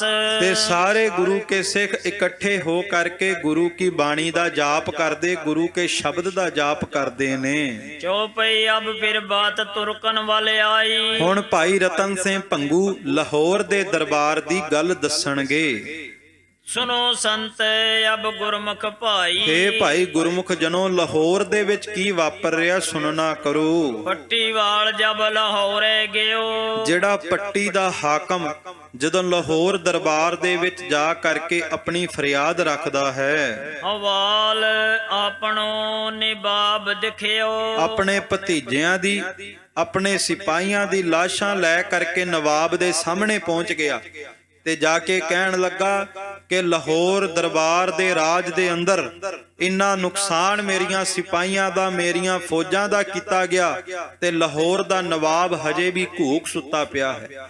ਜਾ ਕਰਕੇ ਪੱਟੀ ਦੇ ਹਾਕਮ ਨੇ ਚੁਗਲੀਆਂ ਲਗਾਈਆਂ, ਸਿੰਘਾਂ ਦੇ ਖਿਲਾਫ ਝੂਠ ਬੋਲ ਕਰਕੇ ਨਵਾਬ ਨੂੰ ਭੜਕਾਇਆ ਤੇ ਆਪਣਾ ਝੂਠਾ ਹਾਲ ਖਾਲਸਾ ਜੀ ਲਾਹੌਰ ਦੇ ਨਵਾਬ ਨੂੰ ਦੱਸਦਾ ਹੈ। ਦੇਖ ਨਵਾਬੇ ਲੱਗ ਗਈ ਆਗ, ਤੇ ਜਦੋਂ ਨਵਾਬ ਨੇ ਸੁਣਿਆ ਕਿ ਉਹਦੇ ਰਾਜ ਦੇ ਵਿੱਚ ਬਾਗੀ ਪੈਦਾ ਹੋ ਗਏ ਆ, ਬਗਾਵਤ ਸ਼ੁਰੂ ਹੋ ਗਈ ਆ, ਕਹਿੰਦੇ ਉਹਦੇ ਸੀਨੇ ਵਿੱਚ ਅੱਗ ਲੱਗ ਗਈ। ਸੁਤੋ ਸ਼ੇਰ ਜਨ ਉਠਿਓ ਜਾਗ, ਕਹਿੰਦੇ ਇੱਕੋ ਦਮ ਆਪਣੇ ਸਿੰਘਾਸਨ ਤੋਂ ਖੜਾ ਹੋਇਆ, ਜਿਵੇਂ ਸੁੱਤਿਆ ਸ਼ੇਰ ਜਾਗ ਜਾਂਦਾ ਹੈ। ਜਿਮ ਜਿਮ ਨਾਮ ਮੈਂ ਸਿੰਘਨ ਸੁਣਾਵੇ, ਤੇ ਖਾਲਸਾ ਜੀ ਜਿਵੇਂ ਜਿਵੇਂ ਉਹ ਸਾਹਿਬ ਰਾਏ ਚੌਧਰੀ ਤੇ ਪੱਟੀ ਦਾ ਹਾਕਮ ਸਿੰਘਾਂ ਦੇ ਨਾਮ ਸੁਣਾਉਂਦਾ ਹੈ, ਜਨ ਆਸਤ ਪਰ ਵੈ ਬਰੂਦ ਪਾਵੇ। ਕਹਿੰਦੇ ਉਹ ਇਸ ਤਰ੍ਹਾਂ ਕੰਮ ਕਰਦੀ ਹੈ ਜਿਵੇਂ ਅੱਗ ਦੇ ਉੱਤੇ ਕੋਈ ਬਰੂਦ ਸੁੱਟਦਾ ਹੋਵੇ, ਕਿਉਂਕਿ ਜਿਹੜੀ ਸਰਕਾਰ ਸੀ, ਹਕੂਮਤ ਸੀ, ਉਹ ਪਹਿਲਾਂ ਹੀ ਸਿੰਘਾਂ ਦੇ ਖਿਲਾਫ ਸੀ। ਤੇ ਜਦੋਂ ਇਸ ਤਰ੍ਹਾਂ ਚੁਗਲੀ ਲਾਉਂਦੇ, ਝੂਠ ਦੱਸਦੇ ਸਿੰਘਾਂ ਬਾਰੇ, ਕਹਿੰਦੇ ਇਸ ਤਰ੍ਹਾਂ ਲੱਗਦਾ ਜਿਵੇਂ ਬਰੂਦ ਨੂੰ ਅੱਗ ਦੇ ਉੱਤੇ ਸੁੱਟਦੇ ਹੋਣ। ਹਮ ਤੋ ਸਿੰਘ ਛੱਡਿਓ ਕਿਤ ਨਾਹੀ, ਤੇ ਉਹ ਨਵਾਬ ਕਹਿਣ ਲੱਗਾ ਲਾਹੌਰ ਦਾ, ਕਹਿੰਦਾ ਕਿ ਮੈਂ ਤੇ ਕੋਈ ਸਿਖੜਾ ਰਹਿਣ ਨਹੀਂ ਦਿੱਤਾ, ਕੱਲੇ ਕੱਲੇ ਨੂੰ ਮਾਰ ਮੁਕਾਇਆ ਹੈ। ਅਬ ਕਿਤੇ ਉੱਠੇ ਖੜ ਹੋਏ ਬਲਾਈ, ਇਹਨਾਂ ਨੂੰ ਮੈਂ ਇੰਨਾ ਮਾਰਿਆ ਹੈ, ਕੋਈ ਰਹਿਣ ਨਹੀਂ ਦਿੱਤਾ, ਇਹ ਫਿਰ ਵੀ ਖੜੇ ਹੁੰਦੇ ਨੇ, ਕਿੱਥੋਂ ਪੈਦਾ ਹੋ ਰਹੇ ਨੇ। ਹਮ ਮਾਰਤ ਮਾਰਤ ਥੱਕ ਗਏ, ਲਾਹੌਰ ਸਰਕਾਰ ਦਾ ਨਵਾਬ ਕਹਿਣ ਲੱਗਾ ਕਿ ਸਿੰਘਾਂ ਨੂੰ ਮਾਰਦੇ ਮਾਰਦੇ ਮੈਂ ਥੱਕ ਗਿਆ ਹਾਂ, ਬੈ ਅਗਿਓਂ ਬਹੁਤ ਬੱਤੇ ਭਏ, ਪਰ ਇਹ ਵੀ ਫਿਰ ਵੀ ਖਤਮ ਨਹੀਂ ਹੋ ਰਹੇ। ਮੈਂ ਮਾਰਦੇ ਮਾਰਦੇ ਥੱਕ ਗਿਆ, ਪਰ ਇਹ ਫਿਰ ਵੀ ਵੱਧਦੇ ਜਾ ਰਹੇ ਨੇ। ਤੋ ਲਾਂਬੇ ਕਾਜੀ ਨੇ ਕਹੀ, ਜਦੋਂ ਨਵਾਬ ਨੇ ਪੁੱਛਿਆ ਵੀ ਕਾਰਨ ਕੀ ਹੈ, ਮੈਂ ਇਹਨਾਂ ਨੂੰ ਮਾਰ ਰਿਹਾ, ਖਤਮ ਕਰ ਰਿਹਾ, ਇਹ ਫਿਰ ਵੀ ਮਰਦੇ ਨਹੀਂ, ਮੁੱਕਦੇ ਨਹੀਂ, ਵੱਧਦੇ ਜਾਂਦੇ ਨੇ, ਇਹਦਾ ਕਾਰਨ ਕੀ ਹੈ? ਤੇ ਫਿਰ ਖਾਲਸਾ ਜੀ ਜਿਹੜਾ ਲਾਹੌਰ ਦਰਬਾਰ ਦੇ ਵਿੱਚ ਕਾਜੀ ਬੈਠਾ ਸੀ, ਉਹ ਕਾਜੀ ਫਿਰ ਕਹਿਣ ਲੱਗਾ, ਇਨ ਕੀ ਖਬਰ ਤੁਮੇ ਕਛ ਨਹੀਂ, ਕਹਿੰਦਾ ਨਵਾਬ ਜੀ ਤੁਹਾਨੂੰ ਇਹਨਾਂ ਸਿੰਘਾਂ ਬਾਰੇ ਕੋਈ ਬਹੁਤਾ ਨਹੀਂ ਪਤਾ, ਇਹਨਾਂ ਬਾਰੇ ਤੁਹਾਨੂੰ ਮੈਂ ਦੱਸਦਾ ਹਾਂ। ਜਿਤਨ ਕਬੂਦ ਸਿੰਘਨ ਕੀ ਪਰੈ, ਤੂੰ ਇੱਕ ਸਿੰਘ ਨੂੰ ਮਾਰਦਾ ਹੈ, ਤੇ ਜਦੋਂ ਇੱਕ ਸਿੰਘ ਨੂੰ ਮਾਰਦਾ ਹੈ, ਉਹਦੇ ਸਰੀਰ ਦੀਆਂ ਜਿੰਨੀਆਂ ਬੂੰਦਾਂ ਧਰਤੀ ਤੇ ਡਿੱਗਦੀਆਂ ਨੇ, ਤਿਤਨਕ ਸਿੰਘ ਫਿਰ ਹੋਤ ਹੈ ਖਰੈ। ਬਸ ਨਵਾਬ ਜੀ ਜਿੰਨੀਆਂ ਬੂੰਦਾਂ ਖੂਨ ਦੀਆਂ ਸਿੱਖ ਦੀਆਂ ਧਰਤੀ ਤੇ ਡੁੱਲਦੀਆਂ, ਓਨੇ ਸਿੱਖ ਨਵੇਂ ਜਨਮ ਲੈ ਲੈਂਦੇ ਨੇ। ਭਾਵ ਇੱਕ ਸਿੱਖ ਦੇ ਸਰੀਰ ਦਾ ਲਹੂ ਜਦੋਂ ਧਰਤੀ ਤੇ ਡੁੱਲਦਾ ਹੈ ਨਾ, ਤੇ ਜਿੱਥੇ ਜਿੱਥੇ ਲਹੂ ਦੀਆਂ ਬੂੰਦਾਂ ਜਾਂਦੀਆਂ, ਉੱਥੋਂ ਉੱਥੋਂ ਸਿੱਖ ਜਨਮ ਲੈ ਲੈਂਦੇ ਨੇ। ਦੋਹਰਾ ਫੜ ਸਿੰਘਨ ਇਹਾਂ ਮੰਗਾਈਐ ਦਈਐ, ਮੁਗਰਨ ਸੋ ਕੁਟਵਾਏ। ਤੇ ਕਾਜੀ ਕਹਿੰਦਾ ਇਸ ਕਰਕੇ ਹੁਣ ਇਹਨਾਂ ਨੂੰ ਖਤਮ ਕਰਨ ਦੀ ਥਾਂ ਪਹਿਲਾਂ ਗ੍ਰਿਫਤਾਰ ਕਰਕੇ ਇਹਨਾਂ ਨੂੰ ਆਪਣੀ ਕਚਹਿਰੀ ਵਿੱਚ ਬੁਲਾ, ਤੇ ਕਚਹਿਰੀ ਵਿੱਚ ਬੁਲਾ ਕੇ ਬੇੜੀਆਂ ਨਾਲ ਜਕੜ ਕੇ, ਸੰਗਲ ਪਾ ਕਰਕੇ, ਚੰਗੀ ਤਰ੍ਹਾਂ ਲੋਹੇ ਦੇ ਥੰਬਾਂ ਦੇ ਨਾਲ ਬੰਨ ਕਰਕੇ, ਇਹਨਾਂ ਦੇ ਉੱਤੇ ਚੰਗੀ ਤਰ੍ਹਾਂ ਅਤਿਆਚਾਰ ਕਰਕੇ ਇਹਨਾਂ ਨੂੰ ਕੁੱਟਣਾ ਕਰ। ਰਖਤ ਨਾ ਨਿਕਸਨ ਹੁਨ ਪਵੇ, ਫਿਰ ਹੋਏ ਨਾ ਸਿੰਘ ਵਧਾਏ। ਪਰ ਜਦੋਂ ਇਹਨਾਂ ਨੂੰ ਮਾਰਿਆ ਜਾਵੇ, ਇਸ ਢੰਗ ਨਾਲ ਮਾਰਿਆ ਜਾਵੇ ਵੀ ਇਹਨਾਂ ਦਾ ਲਹੂ, ਇਹਨਾਂ ਦਾ ਖੂਨ ਧਰਤੀ ਤੇ ਨਾ ਡਿੱਗੇ, ਇਸ ਢੰਗ ਨਾਲ ਇਹਨਾਂ ਨੂੰ ਖਤਮ ਕੀਤਾ ਜਾਵੇ ਵੀ ਧਰਤੀ ਤੇ ਖੂਨ ਨਾ ਡਿੱਗੇ, ਪਰ ਇੰਨੀ ਜ਼ੋਰ ਦੇ ਨਾਲ ਤਸੀਹੇ ਦਿੱਤੇ ਜਾਣ ਕਿ ਇਹਨਾਂ ਸਿੱਖਾਂ ਦੀਆਂ ਹੱਡੀਆਂ ਚੂਰ ਚੂਰ ਹੋ ਜਾਣ, ਤੇ ਜਦੋਂ ਹੱਡੀਆਂ ਚੂਰ ਚੂਰ ਹੋਣਗੀਆਂ ਇਹ ਮਰ ਜਾਣਗੇ। ਚੌਪਈ ਤੋ ਇੱਕ ਸਿਪਾਹੀ ਐਸੇ ਕਹੀ, ਜਦੋਂ ਕਾਜੀ ਨੇ ਕਿਹਾ ਨਾ ਵੀ ਫੌਜਾਂ ਨੂੰ ਭੇਜ ਤੇ ਸਿੰਘਾਂ ਨੂੰ ਗ੍ਰਿਫਤਾਰ ਕਰਕੇ ਕਚਹਿਰੀ ਵਿੱਚ ਲਿਆ, ਫਿਰ ਸਿਪਾਹੀਆਂ ਨੂੰ ਹੁਕਮ ਦੇ ਵੀ ਉਹ ਲੋਹੇ ਦੇ ਥੰਬਾਂ ਨਾਲ ਬੰਨ ਕਰਕੇ, ਸੰਗਲ ਪਾ ਕਰਕੇ ਇਹਨਾਂ ਨੂੰ ਕੁੱਟਣਾ ਕਰਨ। ਤੇ ਫਿਰ ਇੱਕ ਸਿਪਾਹੀ ਬੜੀ ਛੇਤੀ ਜੀ ਨਵਾਬ ਦੇ ਸਾਹਮਣੇ ਹੋ ਕੇ ਕਹਿਣ ਲੱਗਾ, ਕਾਜੀ ਬਾਤ ਕਹਿਤ ਹੈ ਸਹੀ। ਤੇ ਸਿਪਾਹੀ ਕਹਿੰਦਾ ਕਿ ਨਵਾਬ ਜੀ ਆ ਕਾਜੀ ਨੇ ਜੋ ਕਿਹਾ ਨਾ, ਬਿਲਕੁਲ ਸਹੀ ਗੱਲ ਕਹੀ ਹੈ। ਇਸ ਕੋ ਮੋਹਰੇ ਦੇਹੋ ਲਗਾਏ, ਕਹਿੰਦਾ ਨਵਾਬ ਜੀ ਸਾਨੂੰ ਸਿਪਾਹੀਆਂ ਨੂੰ ਤੇ ਪਤਾ ਨਹੀਂ ਲੱਗਦਾ ਸਿੰਘਾਂ ਨੂੰ ਗ੍ਰਿਫਤਾਰ ਕਿਵੇਂ ਕਰਨਾ ਹੈ। ਆ ਜਿਹੜਾ ਕਾਜੀ ਤੁਹਾਨੂੰ ਸਲਾਹਾਂ ਦਿੰਦਾ ਹੈ ਨਾ ਸਿੰਘਾਂ ਨੂੰ ਗ੍ਰਿਫਤਾਰ ਕਰਨ ਦੀ, ਇਹ ਸਭ ਤੋਂ ਪਹਿਲਾਂ ਕਾਜੀ ਨੂੰ ਅੱਗੇ ਕਰਕੇ ਤੋਰੋ, ਇਹ ਕਾਜੀ ਸਾਨੂੰ ਦੱਸੇ ਵੀ ਗ੍ਰਿਫਤਾਰ ਕਿੱਦਾਂ ਕਰਦੇ ਨੇ। ਲਿਆ ਬਗਨ ਸਿੰਘਨ ਜੈ ਫੜਵਾਏ। ਇਹ ਸਾਡਾ ਕਸੂਰ ਕੱਢਦਾ ਵੀ ਅਸੀਂ ਸਿੰਘਾਂ ਦਾ ਮੁਕਾਬਲਾ ਨਹੀਂ ਕਰਦੇ। ਇਹ ਕਾਜੀ ਨੂੰ ਅੱਗੇ ਕਰਕੇ ਤੋਰੋ, ਪਤਾ ਲੱਗੇ ਵੀ ਇਹ ਕਾਜੀ ਕਿਸ ਤਰ੍ਹਾਂ ਗ੍ਰਿਫਤਾਰ ਕਰਦਾ ਹੈ। ਇਨੇ ਨਾ ਦੇਖੇ ਸਿੰਘਨ ਹਾਥ। ਕਿਉਂਕਿ ਕਾਜੀ ਨੇ ਸਿੰਘਾਂ ਬਾਰੇ ਸੁਣਿਆ ਜ਼ਰੂਰ ਹੈ, ਪਰ ਜਦੋਂ ਸਿੰਘਾਂ ਦੀਆਂ ਚਪੇੜਾਂ ਪੈਂਦੀਆਂ ਉਹ ਕਾਜੀ ਨੂੰ ਨਹੀਂ ਪਤਾ ਕਿ ਸਿੰਘਾਂ ਦੇ ਹੱਥ ਕਿੰਨੇ ਤਗੜੇ ਨੇ। ਇਸ ਕਰਕੇ ਕਾਜੀ ਤੁਹਾਡੇ ਦਰਬਾਰ ਵਿੱਚ ਸਲਾਹਾਂ ਤੇ ਦਿੰਦਾ ਹੈ, ਪਰ ਸਿੰਘਾਂ ਦਾ ਮੁਕਾਬਲਾ ਨਹੀਂ ਕਰ ਸਕਦਾ। ਆਏ ਮਿਲਗ ਜੈ ਜੋਰੂ ਸਾਥ। ਇਹ ਤੁਹਾਡੇ ਦਰਬਾਰ ਦੇ ਵਿੱਚ ਵੱਡੀਆਂ ਵੱਡੀਆਂ ਗੱਲਾਂ ਕਰਕੇ, ਸਿੰਘਾਂ ਦੇ ਖਿਲਾਫ ਭੜਕਾ ਕਰਕੇ, ਤੁਹਾਡੇ ਦਰਬਾਰ ਚੋਂ ਮਾਇਆ ਲੈ ਕੇ ਸ਼ਾਮਾਂ ਨੂੰ ਘਰੇ ਜਾ ਕੇ ਆਪਣੀ ਬੇਗਮ ਨਾਲ ਸੋ ਜਾਂਦਾ ਹੈ। ਇਹਨੂੰ ਨਹੀਂ ਪਤਾ ਕਿ ਗੁਰੂ ਕੇ ਸਿੱਖ ਵੀ ਅੱਗੋਂ ਕੋਈ ਮਾੜੀ ਮੋਟੀ ਤਾਕਤ ਦੇ ਮਾਲਕ ਨਹੀਂ, ਉਹ ਬੜੀ ਵੱਡੀ ਤਾਕਤ ਰੱਖਦੇ ਨੇ। ਤੇ ਜਦੋਂ ਉਹਨਾਂ ਤੇ ਚੜ ਕੇ ਜਾਂਦੇ ਆ, ਭਾਵੇਂ 1000 ਦੀ ਗਿਣਤੀ ਵਿੱਚ ਵੀ ਚਲੇ ਜਾਈਏ, ਉਹ ਕੱਲਾ ਕੱਲਾ ਗੁਰੂ ਕਾ ਸਿੱਖ ਚੰਗੀ ਤਰ੍ਹਾਂ ਦੰਦ ਖੱਟੇ ਕਰਦਾ ਹੈ। ਜਨ ਕਾਜੀ ਸਿਰ ਪਾਣੀ ਪਿਆ। ਜਦੋਂ ਸਿਪਾਹੀ ਨੇ ਕਿਹਾ ਕਿ ਨਵਾਬ ਜੀ ਆ ਕਾਜੀ ਨੂੰ ਭੇਜੋ, ਨਵਾਬ ਜੀ ਕਾਜੀ ਨੂੰ ਅੱਗੇ ਲਾਓ, ਤੇ ਕਹਿੰਦੇ ਕਾਜੀ ਦੇ ਤੇ ਰੰਗ ਉੱਡ ਗਏ। ਕਿਉਂਕਿ ਪਤਾ ਕਾਜੀ ਨੂੰ ਵੀ ਸੀ ਕਿ ਸਿੰਘਾਂ ਦਾ ਮੁਕਾਬਲਾ ਕਰਨਾ ਕੋਈ ਸਖੈਲੀ ਬਾਤ ਨਹੀਂ। ਕਹਿੰਦੇ ਕਾਜੀ ਦੇ ਤੇ ਸਾਰੇ ਰੰਗ ਉੱਡ ਗਏ। ਬੋਲਣ ਜੋਗ ਨਾ ਕਾਜੀ ਰਿਹਾ। ਤੇ ਜਦੋਂ ਨਵਾਬ ਨੇ ਪੁੱਛਿਆ ਵੀ ਕਾਜੀ ਦੱਸ ਹੁਣ ਤੇਰੀ ਕੀ ਸਲਾਹ ਹੈ, ਤੈਨੂੰ ਭੇਜੀਏ ਅੱਗੇ ਸਿੰਘਾਂ ਦੇ ਕੋਲ? ਤੇ ਕਹਿੰਦੇ ਕਾਜੀ ਦਾ ਸਾਰਾ ਹੀ ਸਰੀਰ ਕੰਬਣ ਲੱਗ ਪਿਆ ਤੇ ਖਾਲਸਾ ਜੀ ਦੰਦ ਕੰਬਣ ਲੱਗ ਪਏ।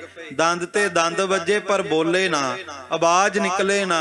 ਤੇ ਨਵਾਬ ਦੇ ਚਿਹਰੇ ਵੱਲ ਵੇਖੇ ਤੇ ਇੱਕ ਰੰਗ ਆਵੇ ਤੇ ਇੱਕ ਰੰਗ ਇਹਦਾ ਉੱਡਦਾ ਜਾਵੇ।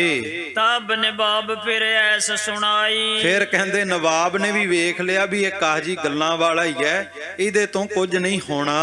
ਮਾਰੋ ਸਿੰਘਨ ਕੋ ਅਬ ਜਾਈ। ਉਹਨੇ ਫਿਰ ਖਾਲਸਾ ਜੀ ਆਪਣੇ ਸਿਪਾਹੀਆਂ, ਆਪਣੇ ਜਰਨੈਲਾਂ ਨੂੰ ਹੁਕਮ ਕੀਤਾ ਕਿ ਭਾਈ ਤੁਸੀਂ ਜਾਓ ਤੇ ਜਿਸ ਤਰ੍ਹਾਂ ਵੀ ਤੁਸੀਂ ਮਾਰਨਾ ਚਾਹੁੰਦੇ ਹੋ ਜਾ ਕੇ ਸਿੰਘਾਂ ਨੂੰ ਖਤਮ ਕਰ ਦਿਓ। ਹੈ ਕੋਈ ਬੜੋ ਬਹਾਦਰ ਮੇਰਾ। ਮੇਰੀਆਂ ਫੌਜਾਂ ਦੇ ਵਿੱਚੋਂ, ਮੇਰੇ ਜਰਨੈਲਾਂ ਦੇ ਵਿੱਚੋਂ ਜੇਕਰ ਕੋਈ ਬਹਾਦਰ ਸੂਰਮਾ ਹੈ ਤੇ ਖੜਾ ਹੋਵੇ। ਮਾਰੇ ਸਿੰਘਨ ਕੋ ਕਰ ਘੇਰਾ। ਜਿਹੜਾ ਜਾ ਕਰਕੇ ਸਿੰਘਾਂ ਨੂੰ ਘੇਰਾ ਪਾ ਕਰਕੇ ਉੱਥੇ ਹੀ ਖਤਮ ਕਰ ਦਵੇ। ਦੀਨ ਮਜਬ ਕੇ ਬਦਲੇ ਲੇਵੇ। ਜਿਹੜਾ ਆਪਣੇ ਦੀਨ ਮਜਬ ਦਾ ਜਾ ਕਰਕੇ ਬਦਲਾ ਲਵੇ। ਸਿੰਘਨ ਲੁਕਣ ਨਾ ਨੱਠਣ ਦੇਵੇ। ਉਹ ਜਰਨੈਲ ਖੜਾ ਹੋਵੇ, ਉਹ ਬਹਾਦਰ ਖੜਾ ਹੋਵੇ ਜਿਹੜਾ ਨਾ ਸਿੰਘਾਂ ਨੂੰ ਭੱਜਣ ਦਵੇ ਤੇ ਨਾ ਗੁਰੂ ਕੇ ਸਿੱਖਾਂ ਨੂੰ ਲੁਕਣ ਦਵੇ। ਕਰ ਮਾਰੇ ਹਿੰਦੂਨ ਕਸਮ ਹਜ਼ਾਰ। ਜਿਹੜਾ ਜਾ ਕਰਕੇ ਕਸਮ ਖਾਵੇ ਕਿ ਮੈਂ ਹਜ਼ਾਰਾਂ ਦੇ ਹਜ਼ਾਰਾਂ ਨੂੰ ਜਾ ਕਰਕੇ ਖਤਮ ਕਰ ਦਿਆਂਗਾ। ਹੈ ਲਿਖਿਓ ਰਸੂਲ ਹਮੇ ਯੋਕਾਰ। ਸੋ ਖਾਲਸਾ ਜੀ ਕਹਿੰਦਾ ਜਿਹੜਾ ਵੀ ਜਾ ਕੇ ਮਾਰੇਗਾ ਨਾ, ਸਾਡਾ ਜੋ ਰਸੂਲ ਹੈ, ਜੋ ਸਾਡਾ ਪੈਗੰਬਰ ਹੈ, ਪੀਰ ਹੈ, ਉਸ ਬਹਾਦਰ ਜਰਨੈਲ ਨੂੰ ਆਪਣੀ ਗੋਦ ਬਖਸ਼ੇਗਾ। ਦੋਹਰਾ ਕਲਿਓ ਮੋਮਨ ਕਾ ਫੌਜ ਕਾ ਫੌਜਦਾਰ ਕੈ ਸੰਗ 22 ਅਸਵਾਰ। ਹੁਣ ਮੋਮਨ ਖਾਂ ਜਰਨੈਲ ਖੜਾ ਹੋਇਆ ਤੇ ਲਾਹੌਰ ਦੇ ਨਵਾਬ ਨੇ ਮੋਮਨ ਖਾਂ ਜਰਨੈਲ ਨੂੰ ਸਿੰਘਾਂ ਵੱਲ ਤੋਰਿਆ। ਤੇ ਵੇਖੋ ਬਾਬਾ ਤਾਰਾ ਸਿੰਘ ਕੋਲ ਨੇ 22 ਗੁਰੂ ਕੇ ਸਿੰਘ, ਤੇ ਜਦੋਂ ਮੋਮਨ ਖਾਂ ਨੂੰ ਤੋਰਿਆ ਇਹਦੇ ਕੋਲ ਨੇ 2200 ਘੋੜ ਸਵਾਰ। 22 ਦਾ ਮੁਕਾਬਲਾ ਕਰਨ ਵਾਸਤੇ ਮੋਮਨ ਖਾਂ 2200 ਘੋੜ ਸਵਾਰ ਲੈ ਕਰਕੇ ਤੁਰਿਆ। 40 ਜੰਬੂਰੇ ਫੀਲ 5 ਔਰ ਰਹਿਕਲੇ 4। ਤੇ ਖਾਲਸਾ ਜੀ ਜਦੋਂ ਮੋਮਨ ਖਾਂ ਲਾਹੌਰ ਤੋਂ 2200 ਘੋੜ ਸਵਾਰ ਦੇ ਨਾਲ ਚੱਲਿਆ ਨਾ, ਤੇ ਇਹਨਾਂ ਨੇ 40 ਛੋਟੀ ਤੋਪਾਂ ਲਈਆਂ ਤੇ ਖਾਲਸਾ ਜੀ 4 ਵੱਡੀ ਨਾਲੀ ਵਾਲੀਆਂ ਬੰਦੂਕਾਂ ਨਾਲ ਲੈ ਲਈਆਂ। ਸਿੰਘਾਂ ਦਾ ਮੁਕਾਬਲਾ ਕਰਨ ਵਾਸਤੇ ਇਹਨਾਂ ਨੇ ਇਹ ਹਥਿਆਰ ਚੁਣੇ। ਚੌਪਈ ਭਈ ਤਿਆਰੀ ਨਕੀਬ ਫਿਰ ਆਇਓ। ਤੇ ਖਾਲਸਾ ਜੀ ਜਦੋਂ ਫੌਜਾਂ ਦੀ ਤਿਆਰੀ ਹੋ ਗਈ ਤੇ ਨਕੀਬ ਲਾਹੌਰ ਦਰਬਾਰ ਵਿੱਚ ਆਇਆ। ਜਿਹੜਾ ਨਕੀਬ ਸ਼ਬਦ ਹੈ ਨਾ, ਇਹ ਨਕੀਬ ਸ਼ਬਦ ਦੀ ਉਸ ਵਰਤੋਂ ਜਿਹੜੀ ਉਹ ਸੱਜਣ ਵਾਸਤੇ ਕੀਤੀ ਜਾਂਦੀ ਸੀ, ਜਿਹੜਾ ਸੈਨਾਪਤੀਆਂ ਦੇ ਕੋਲ, ਫੌਜਾਂ ਦੇ ਕੋਲ ਜਾ ਕੇ ਹੋਕਾ ਦਿੰਦਾ ਸੀ ਕਿ ਬਾਦਸ਼ਾਹ ਦਾ ਤੁਹਾਨੂੰ ਹੁਕਮ ਹੈ, ਤੁਸਾਂ ਨੇ ਉਸ ਸੱਜਣ ਤੇ ਜਾ ਕੇ ਹਮਲਾ ਕਰਨਾ ਹੈ। ਇਹ ਬਾਦਸ਼ਾਹ ਦਾ ਸੁਨੇਹਾ ਸਿਪਾਹੀਆਂ ਨੂੰ ਦਿੰਦਾ ਸੀ ਤੇ ਜਾਂ ਫਿਰ ਜਦੋਂ ਬਾਦਸ਼ਾਹ ਨੇ ਲੰਘਣਾ ਹੁੰਦਾ ਸੀ ਕਿਸੇ ਇਲਾਕੇ ਦੇ ਵਿੱਚੋਂ ਤੇ ਬਾਦਸ਼ਾਹ ਦੇ ਅੱਗੇ ਅੱਗੇ ਜਾ ਕੇ ਉੱਚੀ ਉੱਚੀ ਕਹਿੰਦਾ ਸੀ, ਸਾਵਧਾਨ ਸਾਵਧਾਨ, ਬਾਦਸ਼ਾਹ ਆ ਰਿਹਾ ਹੈ। ਉਸ ਵਿਅਕਤੀ ਨੂੰ ਨਕੀਬ ਕਿਹਾ ਜਾਂਦਾ ਸੀ। ਕਹਿੰਦੇ ਜਦੋਂ ਫੌਜਾਂ ਤਿਆਰ ਹੋ ਗਈਆਂ ਤੇ ਇਹ ਜਿਹੜਾ ਨਕੀਬ ਸੀ ਲਾਹੌਰ ਦਰਬਾਰ ਵਿੱਚ ਆਇਆ ਕਿ ਨਵਾਬ ਜੀ ਫੌਜਾਂ ਤਿਆਰ ਨੇ, ਫੌਜਾਂ ਨੂੰ ਚੱਲਣ ਦਾ ਆਦੇਸ਼ ਦਿਓ। ਡੇਰਾ ਲਾਹੌਰੈ ਬਾਹਰ ਪਾਇਓ। ਤੇ ਇਹਨੇ ਦੱਸਿਆ ਕਿ ਫੌਜਾਂ ਨੇ ਲਾਹੌਰ ਤੋਂ ਬਾਹਰ ਡੇਰਾ ਕਰ ਲਿਆ, ਹੁਣ ਕੇਵਲ ਆਦੇਸ਼ ਦੀ ਦੇਰੀ ਹੈ। ਆਦੇਸ਼ ਮਿਲਦੇ ਸਾਰੀ ਸਿੰਘਾਂ ਤੇ ਧਾਵਾ ਬੋਲ ਦੇਣਗੇ। ਸਿੰਘਨ ਲਾਹੌਰੀਆਂ ਕਿਤ ਸੁਣ ਲਈ। ਤੇ ਜਦੋਂ ਖਾਲਸਾ ਜੀ ਇਸ ਤਰ੍ਹਾਂ ਨਕੀਬ ਨੇ ਰੋਲਾ ਪਾ ਦਿੱਤਾ ਕਿ ਫੌਜਾਂ ਦੀ ਤਿਆਰੀ ਹੈ, ਲਾਹੌਰ ਦੇ ਵਿੱਚ ਕੁਝ ਗੁਰੂ ਕੇ ਸਿੱਖ ਆਪਣੀ ਕਿਰਤ ਕਰਿਆ ਕਰਦੇ ਸੀ। ਉਹਨਾਂ ਨੇ ਵੀ ਪਤਾ ਕੀਤਾ ਕਿ ਫੌਜਾਂ ਕਿੱਧਰ ਚੜ ਕੇ ਜਾ ਰਹੀਆਂ। ਉਹਨਾਂ ਨੂੰ ਵੀ ਇਸ ਗੱਲ ਦੀ ਖਬਰ ਹੋ ਗਈ ਕਿ ਲਾਹੌਰ ਦੀ ਫੌਜ ਬਾਬਾ ਤਾਰਾ ਸਿੰਘ ਤੇ ਹਮਲਾ ਕਰਨ ਜਾ ਰਹੀ ਹੈ। ਤਾਰੇ ਸਿੰਘ ਪੈ ਚੜਤੀ ਭਈ ਕਿ ਇਹ ਬਾਬਾ ਤਾਰਾ ਸਿੰਘ ਦੇ ਬੁੰਗੇ ਤੇ ਚੜ੍ਹਾਈ ਕਰਕੇ ਉਸ ਨੂੰ ਖਤਮ ਕਰਨਗੇ। ਉਨ ਸਿੰਘਨ ਕਿਮ ਦਿਵਸ ਬਿਤਾਇਆ। ਹੁਣ ਜਦੋਂ ਸਿੰਘਾਂ ਨੂੰ ਪਤਾ ਲੱਗਾ ਵੀ ਇਹ ਤਾਂ ਬਾਬਾ ਤਾਰਾ ਸਿੰਘ ਤੇ ਚੜ੍ਹਾਈ ਕਰਕੇ ਜਾ ਰਹੇ, ਹੁਣ ਉਹਨਾਂ ਦਾ ਦਿਨ ਨਾ ਲੰਘਿਆ। ਕਿਉਂਕਿ ਖਾਲਸਾ ਜੀ ਜਦੋਂ ਪਤਾ ਹੋਵੇ ਕਿ ਸਾਡੇ ਭਰਾਵਾਂ ਤੇ ਅੱਜ ਹਮਲਾ ਹੋਣਾ ਹੈ ਤੇ ਫਿਰ ਪਾਣੀ ਦਾ ਇੱਕ ਘੁੱਟ ਵੀ ਖਾਲਸਾ ਜੀ ਗਲੇ ਦੇ ਵਿੱਚੋਂ ਲੰਘਦਾ ਨਹੀਂ। ਜਦੋਂ ਲਾਹੌਰ ਦੇ ਵਿੱਚ ਸਿੰਘਾਂ ਨੂੰ ਪਤਾ ਲੱਗਾ ਕਿ ਇਹ ਬਾਬਾ ਤਾਰਾ ਸਿੰਘ ਤੇ ਚੜ੍ਹਾਈ ਕਰਕੇ ਜਾ ਰਹੇ, ਕਹਿੰਦੇ ਉਹਨਾਂ ਦਾ ਫਿਰ ਦਿਨ ਕਿਵੇਂ ਲੰਘ ਸਕਦਾ ਸੀ। ਰਾਤ ਪਈ ਕਰਨ ਖਬਰੇ ਧਾਇਆ। ਜਦੋਂ ਥੋੜਾ ਜਿਹਾ ਹਨੇਰਾ ਪਿਆ ਤੇ ਖਾਲਸਾ ਜੀ ਲਾਹੌਰ ਦਾ ਸਿੱਖ ਘੋੜੇ ਤੇ ਚੜ੍ਹ ਕੇ ਬਾਬਾ ਤਾਰਾ ਸਿੰਘ ਕੋਲ ਖਬਰ ਕਰਨ ਵਾਸਤੇ ਜਾਂਦਾ ਹੈ। ਪੁਜਿਓ ਸਿੰਘਨ ਪੈ ਫਤਿਹ ਬੁਲਾਈ। ਤੇ ਜਦੋਂ ਬਾਬਾ ਤਾਰਾ ਸਿੰਘ ਜੀ ਕੋਲ ਪਹੁੰਚਿਆ, ਜਾ ਕਰਕੇ ਸਭ ਤੋਂ ਪਹਿਲਾਂ ਵਾਹਿਗੁਰੂ ਜੀ ਕਾ ਖਾਲਸਾ ਵਾਹਿਗੁਰੂ ਜੀ ਕੀ ਫਤਿਹ ਦਾ ਨਾਰਾ ਬੁਲੰਦ ਕੀਤਾ। ਕਹੀ ਸਿੰਘਨ ਸੋ ਫੌਜ ਤੁਰ ਕੇ ਆਈ। ਤੇ ਜਾ ਕੇ ਸਿੰਘਾਂ ਨੂੰ ਦੱਸਿਆ ਕਿ ਖਾਲਸਾ ਜੀ ਲਾਹੌਰ ਦੀ ਫੌਜ, ਤੁਰਕਾਂ ਦੀ ਫੌਜ ਤੁਹਾਡੇ ਉੱਤੇ ਚੜ੍ਹਾਈ ਕਰਕੇ ਆ ਰਹੀ ਹੈ। ਮੈਂ ਤੋ ਅਬ ਮੁੜ ਪਵੋ ਲਾਹੌਰ। ਤੇ ਮੈਂ ਕੇਵਲ ਤੁਹਾਨੂੰ ਖਬਰ ਦੇਣ ਵਾਸਤੇ ਆਇਆ, ਮੈਨੂੰ ਹੁਣੇ ਹੀ ਲਾਹੌਰ ਵਾਪਸ ਪਰਤਣਾ ਪੈਣਾ ਹੈ। ਹੋਰ ਬਚਨ ਕੀ ਮੋਹ ਨਾ ਠੋਰ। ਕਿਉਂਕਿ ਮੈਨੂੰ ਹੋਰ ਬਚਣਾ ਵਾਸਤੇ ਸਮਾਂ ਨਹੀਂ, ਦਿਨ ਚੜ੍ਹਨ ਤੋਂ ਪਹਿਲਾਂ ਹੀ ਮੈਨੂੰ ਲਾਹੌਰ ਵਾਪਸ ਜਾਣਾ ਪਵੇਗਾ। 15 ਕੋਸ ਮੇਰੀ ਘੋੜੀ ਆਈ। ਗੁਰੂ ਕਾ ਸਿੱਖ ਦੱਸਦਾ ਕਿ ਮੈਂ 15 ਕੋ ਚੱਲ ਕੇ ਆਇਆ ਤੇ ਹੁਣ 15 ਕੋ ਵਾਪਸ ਜਾਣਾ ਹੈ, ਇਸ ਕਰਕੇ ਮੈਨੂੰ ਇਜਾਜ਼ਤ ਦਿਓ। ਬਚੋ ਤਰੋ ਮੁੜ ਲਾਹੌਰੇ ਜਾਈ। ਤਾਂ ਹੀ ਬਚਾਂਗਾ ਜੇ ਲਾਹੌਰ ਵਾਪਸ ਸਮੇਂ ਸਿਰ ਪਰਤ ਜਾਵਾਂਗਾ, ਨਹੀਂ ਤੇ ਉੱਥੋਂ ਦੇ ਹਾਕਮਾਂ ਨੂੰ ਪਤਾ ਲੱਗ ਜਾਵੇਗਾ ਕਿ ਇਸ ਨੇ ਫੌਜਾਂ ਦੀ ਸੂਹ ਜਾ ਕਰਕੇ ਬਾਬੇ ਤਾਰਾ ਸਿੰਘ ਨੂੰ ਦੇ ਦਿੱਤੀ ਹੈ। ਦੋਰਾ ਔਰ ਬਾਤ ਤੁਮ ਨਹਿ ਬਚੋ, ਕਿਤ ਲੁਕ ਜਾਨ ਬਚਾਏ। ਤੇ ਹੋਰ ਕੋਈ ਚਾਰਾ ਨਹੀਂ, ਕਿਉਂਕਿ ਹਜੇ ਮੇਰਾ ਪਰਿਵਾਰ ਲਾਹੌਰ ਦੇ ਵਿੱਚ ਹੈ ਤੇ ਜੇ ਮੈਂ ਕਿਤੇ ਹੋਰ ਲੁਕ ਵੀ ਗਿਆ ਤੇ ਪਰਿਵਾਰ ਦੇ ਉੱਤੇ ਵੀ ਖਾਲਸਾ ਜੀ ਉਹ ਕਹਿਣ ਲੱਗਾ ਪਰਿਵਾਰ ਤੇ ਵੀ ਹਮਲਾ ਕਰਨਗੇ। ਰਾਤ ਰਾਤ ਤੁਮਰੀ ਹੈ, ਦਿਨ ਤੁਰਕ ਪਾਰੇਗੇ ਆਏ। ਹੁਣ ਉਹ ਲਾਹੌਰ ਦਾ ਸਿੱਖ ਦੱਸਦਾ ਕਿ ਇਹ ਰਾਤ ਦਾ ਸਮਾਂ ਹੀ ਤੁਹਾਡੇ ਕੋਲ ਹੈ, ਖਾਲਸਾ ਜੀ ਤਿਆਰੀ ਕਰ ਲਓ, ਦਿਨ ਚੜ੍ਹਦੇ ਹੀ ਤੁਰਕਾਂ ਦੀ ਫੌਜ ਤੁਹਾਡੇ ਉੱਤੇ ਚੜ੍ਹਾਈ ਕਰ ਦੇਵੇਗੀ। ਚੌਪਈ ਉਹ ਕਹਿ ਕੇ ਬੈ ਤੋ ਮੁੜ ਗਿਓ। ਇੰਨੀ ਗੱਲ ਦੱਸ ਕਰਕੇ ਲਾਹੌਰ ਤੋਂ ਆਇਆ ਗੁਰੂ ਕਾ ਸਿੱਖ ਵਾਪਸ ਪਰਤ ਗਿਆ। ਸੁਨੋ ਅੱਗੇ ਜੋ ਤਾਰਾ ਸਿੰਘ ਕੇਹੋ। ਇਹ ਗੱਲ ਸੁਣ ਕਰਕੇ ਫਿਰ ਬਾਬਾ ਤਾਰਾ ਸਿੰਘ ਜੀ ਕਹਿਣ ਲੱਗੇ, ਮੁਖ ਤਾਰੇ ਸਿੰਘ ਲਾਲੀ ਆਈ। ਜਦੋਂ ਖਾਲਸਾ ਜੀ ਖਬਰ ਮਿਲੀ ਲਾਹੌਰ ਦੀ ਫੌਜ ਚੜ੍ਹ ਕੇ ਆ ਰਹੀ ਹੈ, ਕਹਿੰਦੇ ਬਾਬਾ ਤਾਰਾ ਸਿੰਘ ਦੇ ਚਿਹਰੇ ਦੇ ਉੱਤੇ ਡਰ ਨਹੀਂ ਸੀ, ਬਾਬਾ ਤਾਰਾ ਸਿੰਘ ਦੇ ਨੇਤਰਾਂ ਵਿੱਚ ਚਮਕ ਆ ਗਈ।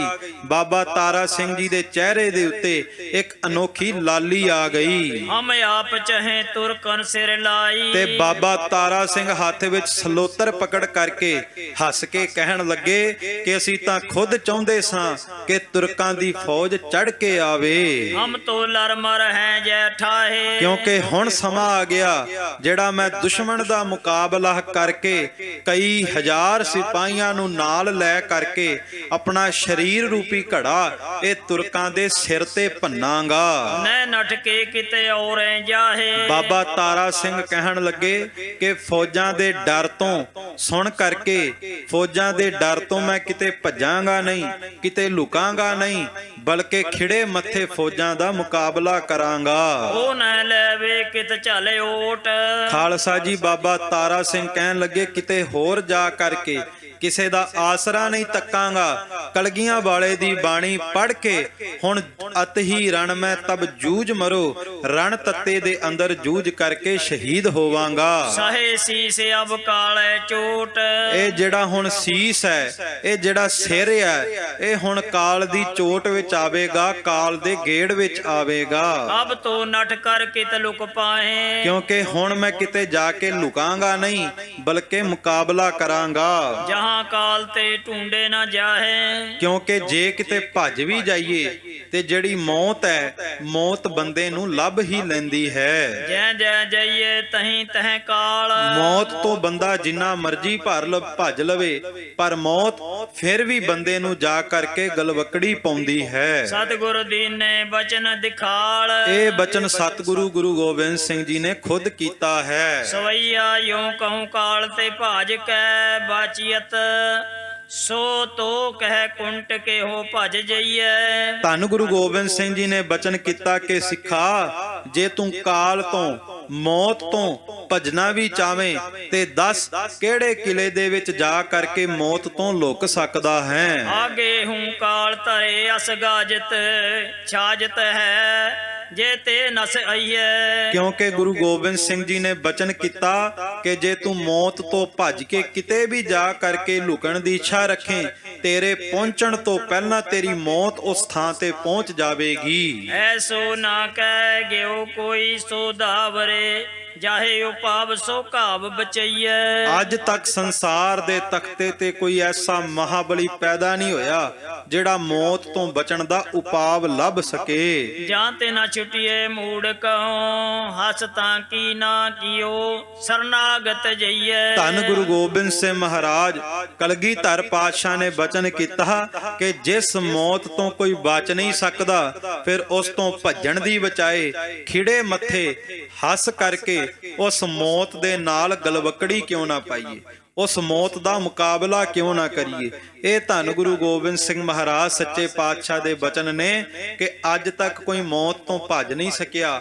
ਮੌਤ ਸਭਨਾਂ ਨੂੰ ਆਈ ਹੈ, ਇਸ ਕਰਕੇ ਕਦੇ ਵੀ ਡਰ ਕੇ ਜ਼ਿੰਦਗੀ ਨਹੀਂ ਬਿਤਾਉਣੀ ਚਾਹੀਦੀ, ਬਲਕਿ ਜਿੰਨਾ ਵੀ ਜ਼ਿੰਦਗੀ ਦਾ ਸਮਾਂ ਮਿਲਿਆ, ਹਰ ਇੱਕ ਸਵਾਸ ਨੂੰ ਖਿੜੇ ਮੱਥੇ ਖਾਲਸਾ ਜੀ ਜੀਣਾ ਚਾਹੀਦਾ ਹੈ। ਹਰ ਇੱਕ ਸਵਾਸ ਦੇ ਨਾਲ ਜ਼ਿੰਦਗੀ ਦਾ ਆਨੰਦ ਲੈਣਾ ਚਾਹੀਦਾ ਹੈ। ਵੇਖੀਦਾ ਸੰਸਾਰ ਤੇ ਲੋਕ ਹਮੇਸ਼ਾ ਡਰ ਕੇ ਜੀਂਦੇ ਨੇ, ਹਮੇਸ਼ਾ ਚਿੰਤਾ ਵਿੱਚ ਜੀਂਦੇ ਨੇ, ਹਮੇਸ਼ਾ ਟੈਨਸ਼ਨ ਵਿੱਚ ਰਹਿੰਦੇ ਨੇ, ਪਰ ਚੇਤੇ ਰੱਖਣਾ ਚਾਹੀਦਾ ਕਿ ਇਹ ਜਿਹੜੀ ਜ਼ਿੰਦਗੀ ਮਿਲੀ ਹੈ, ਇੱਕ ਵਾਰ ਮਿਲੀ ਹੈ, ਦੁਬਾਰਾ ਪਤਾ ਨਹੀਂ ਮਿਲਣੀ ਹੈ ਕਿ ਨਹੀਂ ਮਿਲਣੀ। ਇਸ ਕਰਕੇ ਜਿਹੜਾ ਵੀ ਸਵਾਸ ਹੈ, ਹਰ ਇੱਕ ਸਵਾਸ ਦੇ ਵਿੱਚ ਜ਼ਿੰਦਗੀ ਦਾ ਆਨੰਦ ਲਓ ਤੇ ਪ੍ਰਮਾਤਮਾ ਦਾ ਸ਼ੁਕਰ ਕਰੋ। ਤੇ ਪ੍ਰਮਾਤਮਾ ਦਾ ਸ਼ੁਕਰ ਕਰਾਂਗੇ ਤੇ ਫਿਰ ਮੌਤ ਦਾ ਵੀ ਡਰ ਖਤਮ ਹੋ ਜਾਵੇਗਾ। ਇਹੋ ਕਾਰਨ ਸੀ ਕਿ ਜਦੋਂ ਧੰਨ ਬਾਬਾ ਦੀਪ ਸਿੰਘ ਸਾਹਿਬ ਜੀ ਦੇ ਸਾਹਮਣੇ ਮੌਤ ਆ ਕਰਕੇ ਖੜੀ ਹੋਈ ਤੇ ਉਸ ਵਿਦਵਾਨ ਨੇ ਕਿਹਾ कि जदों शीश तली पर रखकर एक सूरमा लड़ा था, मौत भी हैरान होकर देख रही थी करामाते इश्क खुदा का।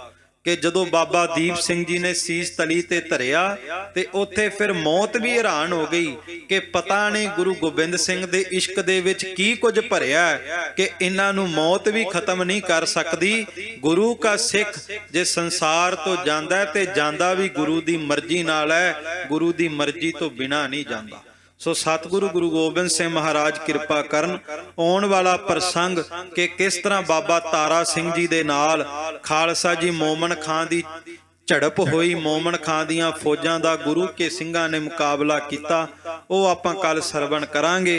ਅਰਦਾਸ ਕਰਨੀ ਸੁਣਿਆ ਸੁਣਾਇਆ ਆਪਣੇ ਜੀਵਨ ਵਿੱਚ ਕਮਾ ਸਕੀਏ, ਵਿਚਾਰ ਕਰਦਿਆਂ ਨੇਕਾਂ ਭੁੱਲਾਂ ਹੋਈਆਂ ਬਖਸ਼ ਲੈਣਾ। ਆਓ ਅਖੀਰ ਦੇ ਵਿੱਚ ਗੁਰੂ ਗੋਬਿੰਦ ਸਿੰਘ ਜੀ ਨੂੰ ਹਾਜ਼ਰ ਨਾਜ਼ਰ ਜਾਣਦੇ ਹੋਏ ਸ਼ਬਦ ਦਾ ਜਾਪ ਕਰਕੇ ਫਤਿਹ ਦੀ ਸਾਂਝ ਪਾਈਏ। ਸਾਰੇ ਪਿਆਰ ਸਹਿਤ ਉਚਾਰਨ ਕਰੋ।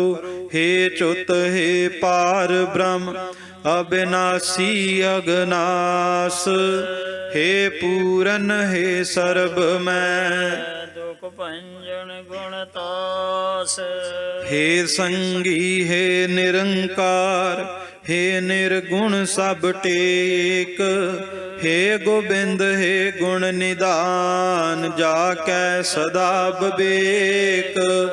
हे अपरंपर हर हरे, है पी होवनहार। हे संत है के सदा संग, निधारा आधार। हे ठाकुर हो दासरो, मैं निर्गुण गुण नहीं कोय। नानक दीजै नाम दान, राखो हियै ਪਰੋਏ। आए प्रभ शरणागति, कृपा निध दयाल। एक अखर हर मन बसत, नानक होत कथा निता प्रत होत है। सुनो सो सिंह सुजान, नानक गुरु गोबिंद सिंह जी सदा करें ਕਲਿਆਣ। नानक गुरु गोविंद सिंह जी सदा करें कल्याण। वाहिगुरु जी का खालसा, वाहिगुरु जी की फतेह। ਗੁਰੂ ਪਿਆਰੀ ਸਾਧ ਸੰਗਤ ਜੀ, ਬੜੇ ਵੱਡੇ ਭਾਗਾਂ ਵਾਲੇ ਹੋ ਜੋ ਗੁਰੂ ਮਹਾਰਾਜ ਦੇ ਦਰ ਤੇ ਆ ਕੇ ਹਾਜ਼ਰੀਆਂ ਭਰ ਕੇ ਉਸ ਮਾਲਕ ਦੀਆਂ ਦਿੱਤੀਆਂ ਹੋਈਆਂ ਦਾਤਾਂ ਦਾ ਸ਼ੁਕਰਾਨਾ ਕਰਦੇ ਹੋਏ ਗੁਰੂ ਮਹਾਰਾਜ ਦੇ ਦਰ ਤੇ ਹਾਜ਼ਰੀਆਂ ਭਰੀਆਂ। ਸੱਚੇ ਪਾਤਸ਼ਾਹ ਸਾਰੀਆਂ ਸੰਗਤਾਂ ਨੂੰ ਚੜ੍ਹਦੀ ਕਲਾ ਬਖਸ਼ਿਸ਼ ਕਰਨ, ਨਾਮ ਦੀਆਂ ਦਾਤਾਂ ਬਖਸ਼ਿਸ਼ ਕਰਨ। ਆਪ ਜੀ ਨੂੰ ਬੜੇ ਹੀ ਪਿਆਰ ਦੇ ਨਾਲ ਪੰਥ ਪ੍ਰਕਾਸ਼ ਦੀ ਕਥਾ ਭਾਈ ਸੁਖਜੀਤ ਸਿੰਘ ਜੀ ਕਨ੍ਹਈਆ ਉਹਨਾਂ ਨੇ ਬੜੇ ਪਿਆਰ ਨਾਲ ਸੁਣਾਈ ਹੈ, ਕਿਉਂਕਿ ਆਨੰਦ ਬਹੁਤ ਆਉਂਦਾ ਹੈ। ਸਾਰੀਆਂ ਸੰਗਤਾਂ ਵੱਲੋਂ ਵੀ ਇਹ ਜਿੱਦਣ ਇੱਕ ਦਿਨ ਵੀ ਨਹੀਂ ਹੁੰਦੀ ਇਸ ਕਥਾ, ਉਦਣ ਕਹਿੰਦੇ ਨੇ ਕੋਈ ਆਏ ਨਹੀਂ। ਸੋ ਬੜੇ ਪਿਆਰ ਨਾਲ ਕਥਾ ਸਰਵਣ ਕਰਾਉਂਦੇ ਹਨ। ਭਾਈ ਸਾਹਿਬ ਜੀ ਦਾ ਸਮੂਹ ਪ੍ਰਬੰਧ ਸੰਗਤਾਂ ਵੱਲੋਂ ਬਹੁਤ ਬਹੁਤ ਧੰਨਵਾਦ। ਸੱਚੇ ਪਾਤਸ਼ਾਹ ਕਿਰਪਾ ਬਖਸ਼ੇ, ਚੜ੍ਹਦੀ ਕਲਾ ਬਖਸ਼ੇ ਕਰਨ।